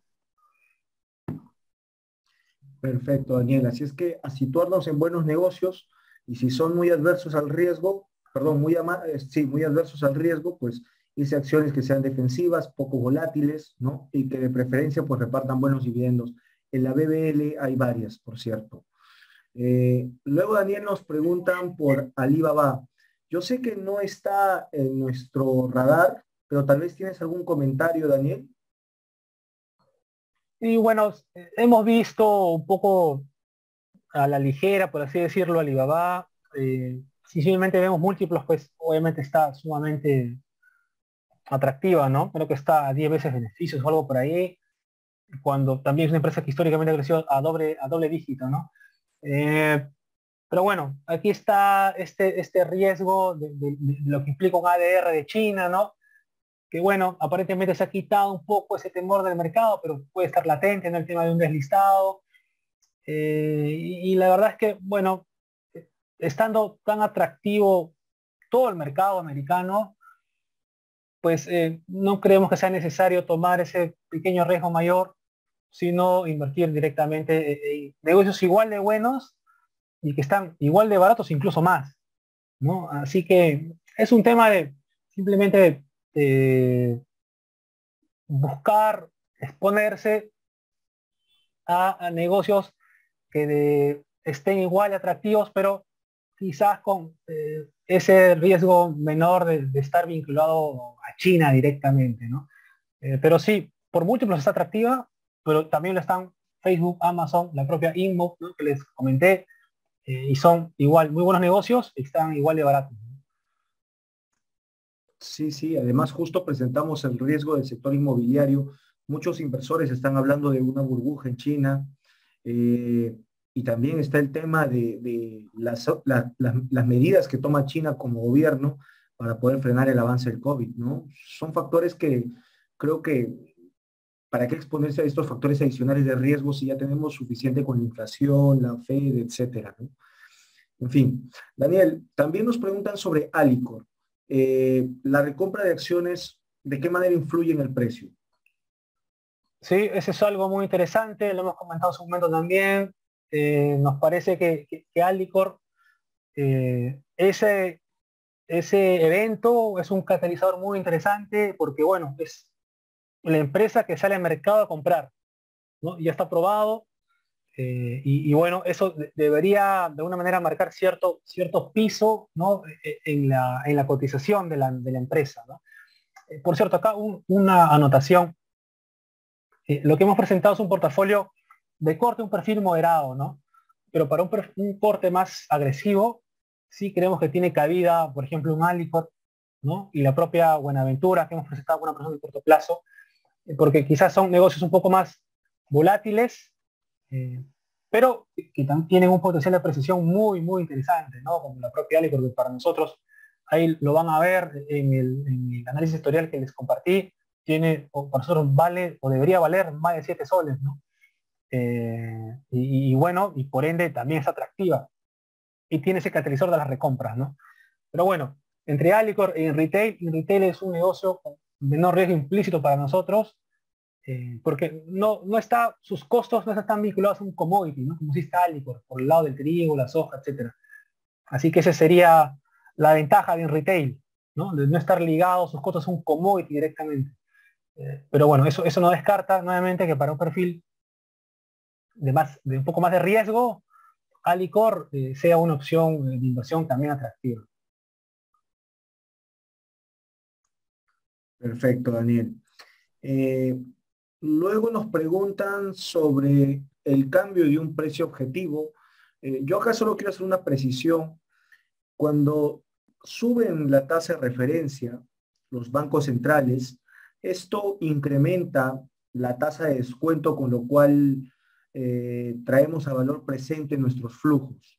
Entonces, si sube esta tasa de descuento, los flujos traídos a valor presente pues van a ser menores. Por ende, el precio objetivo cambia. Ahora, cuando nosotros hacemos este cambio en el precio objetivo, no quiere decir que el precio objetivo se va a mantener en este nuevo nivel, ¿no? Porque recuerden que la tasa de referencia no se va a mantener alta para siempre. En algún momento, conforme la economía pues empiece a desacelerarse y la Fed quiera nuevamente inyectar combustible, pues va a tener que bajar la tasa. Y nuevamente nosotros vamos a tener que ajustar nuestro modelo para que el precio objetivo va a subir, ¿no? Eso es un poco para que entiendan la dinámica de por qué es que cambia el precio objetivo. Ahora sí, Daniel, te doy pase para que nos comentes respecto a GCL, si es que ha cambiado algo en términos de negocio o simplemente es este ajuste que estoy comentando. Quizá algo breve, por favor. Sí, es un tema de la tasa de descuento, porque a nivel del flujo no, la verdad es que no ha cambiado mucho, porque les comentaba de que ahí hay ingresos fijados, ¿no? Para los próximos al menos 3 4 años. Así que, como les decía, ahí hay un tema mucho sentimiento de mercado y creemos que eso se podría empezar a revertir cuando estas empresas de ese sector empiecen a reportar sus resultados, ¿no? Y el mercado vea de que los beneficios siguen a niveles máximos, ¿no? Así que eso debería ser un catalizador. Perfecto, Daniel. Y por último, nos preguntan acerca del dólar. Nosotros no hacemos proyecciones del dólar, nosotros analizamos empresas, pero sí podemos compartirles nuestras perspectivas acerca de esta divisa. Creemos que en el corto plazo va a seguir una presión al alza, es decir, va a seguir apreciándose el dólar. ¿Por qué? Porque la Fed va a seguir tomando medidas para frenar la inflación, ¿no? El último dato de inflación fue bastante alto, entonces posiblemente se venga una nueva subida de 75 básicos. Algunos bancos incluso están hablando de 100 básicos que pueda subir la Fed. Entonces, esto va a generar una presión al alza en el dólar. Pero en el mediano plazo, la tendencia para el dólar es a la baja. ¿Por qué?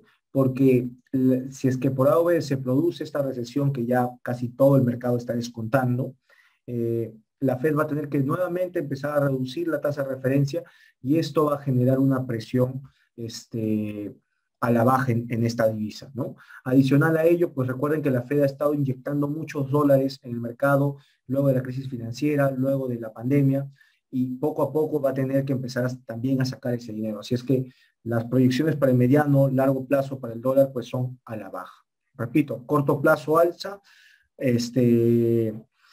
mediano, largo plazo a la baja. ¿Listo? Entonces, nada, estimados, estamos sobre la hora. Les agradecemos. Aquí hay una pregunta más sobre el dólar euro. Sí, está por debajo de 1. Nosotros creemos de que la presión va a seguir también un poco a la baja porque se habla de que la recesión en Europa pues está mucho más cercana que la de Estados Unidos y va a ser más dura. Entonces, eso podría seguir golpeando el euro, pero también creemos que en el mediano y largo plazo esto debería revertirse como ha pasado en la historia. Así es que aquellos que vayan a hacer su Eurotrip, pues creo que han agarrado un buen momento. Yo me fui cuando estaba a 4.75, creo que ahorita está a menos de 4. Así es que tienen mucha suerte. Hay una pregunta más de Bacus, ya Daniel ya la comentó, les vamos a compartir la grabación para que ustedes puedan revisar toda la información. ¿Listo? Nada, ha sido un gusto nuevamente traerles este tipo de contenido, espero que les haya agregado muchísimo valor. Le agradezco también a Daniel y José Carlos que hacen que este seminario sea posible, al igual que todo el equipo que está detrás de Invalor, que nos ayuda bastante. Daniel, te doy el pase. Muchas gracias. Cuídense todos. Que tengan una buena noche. Gracias a todos, que tengan una buena noche.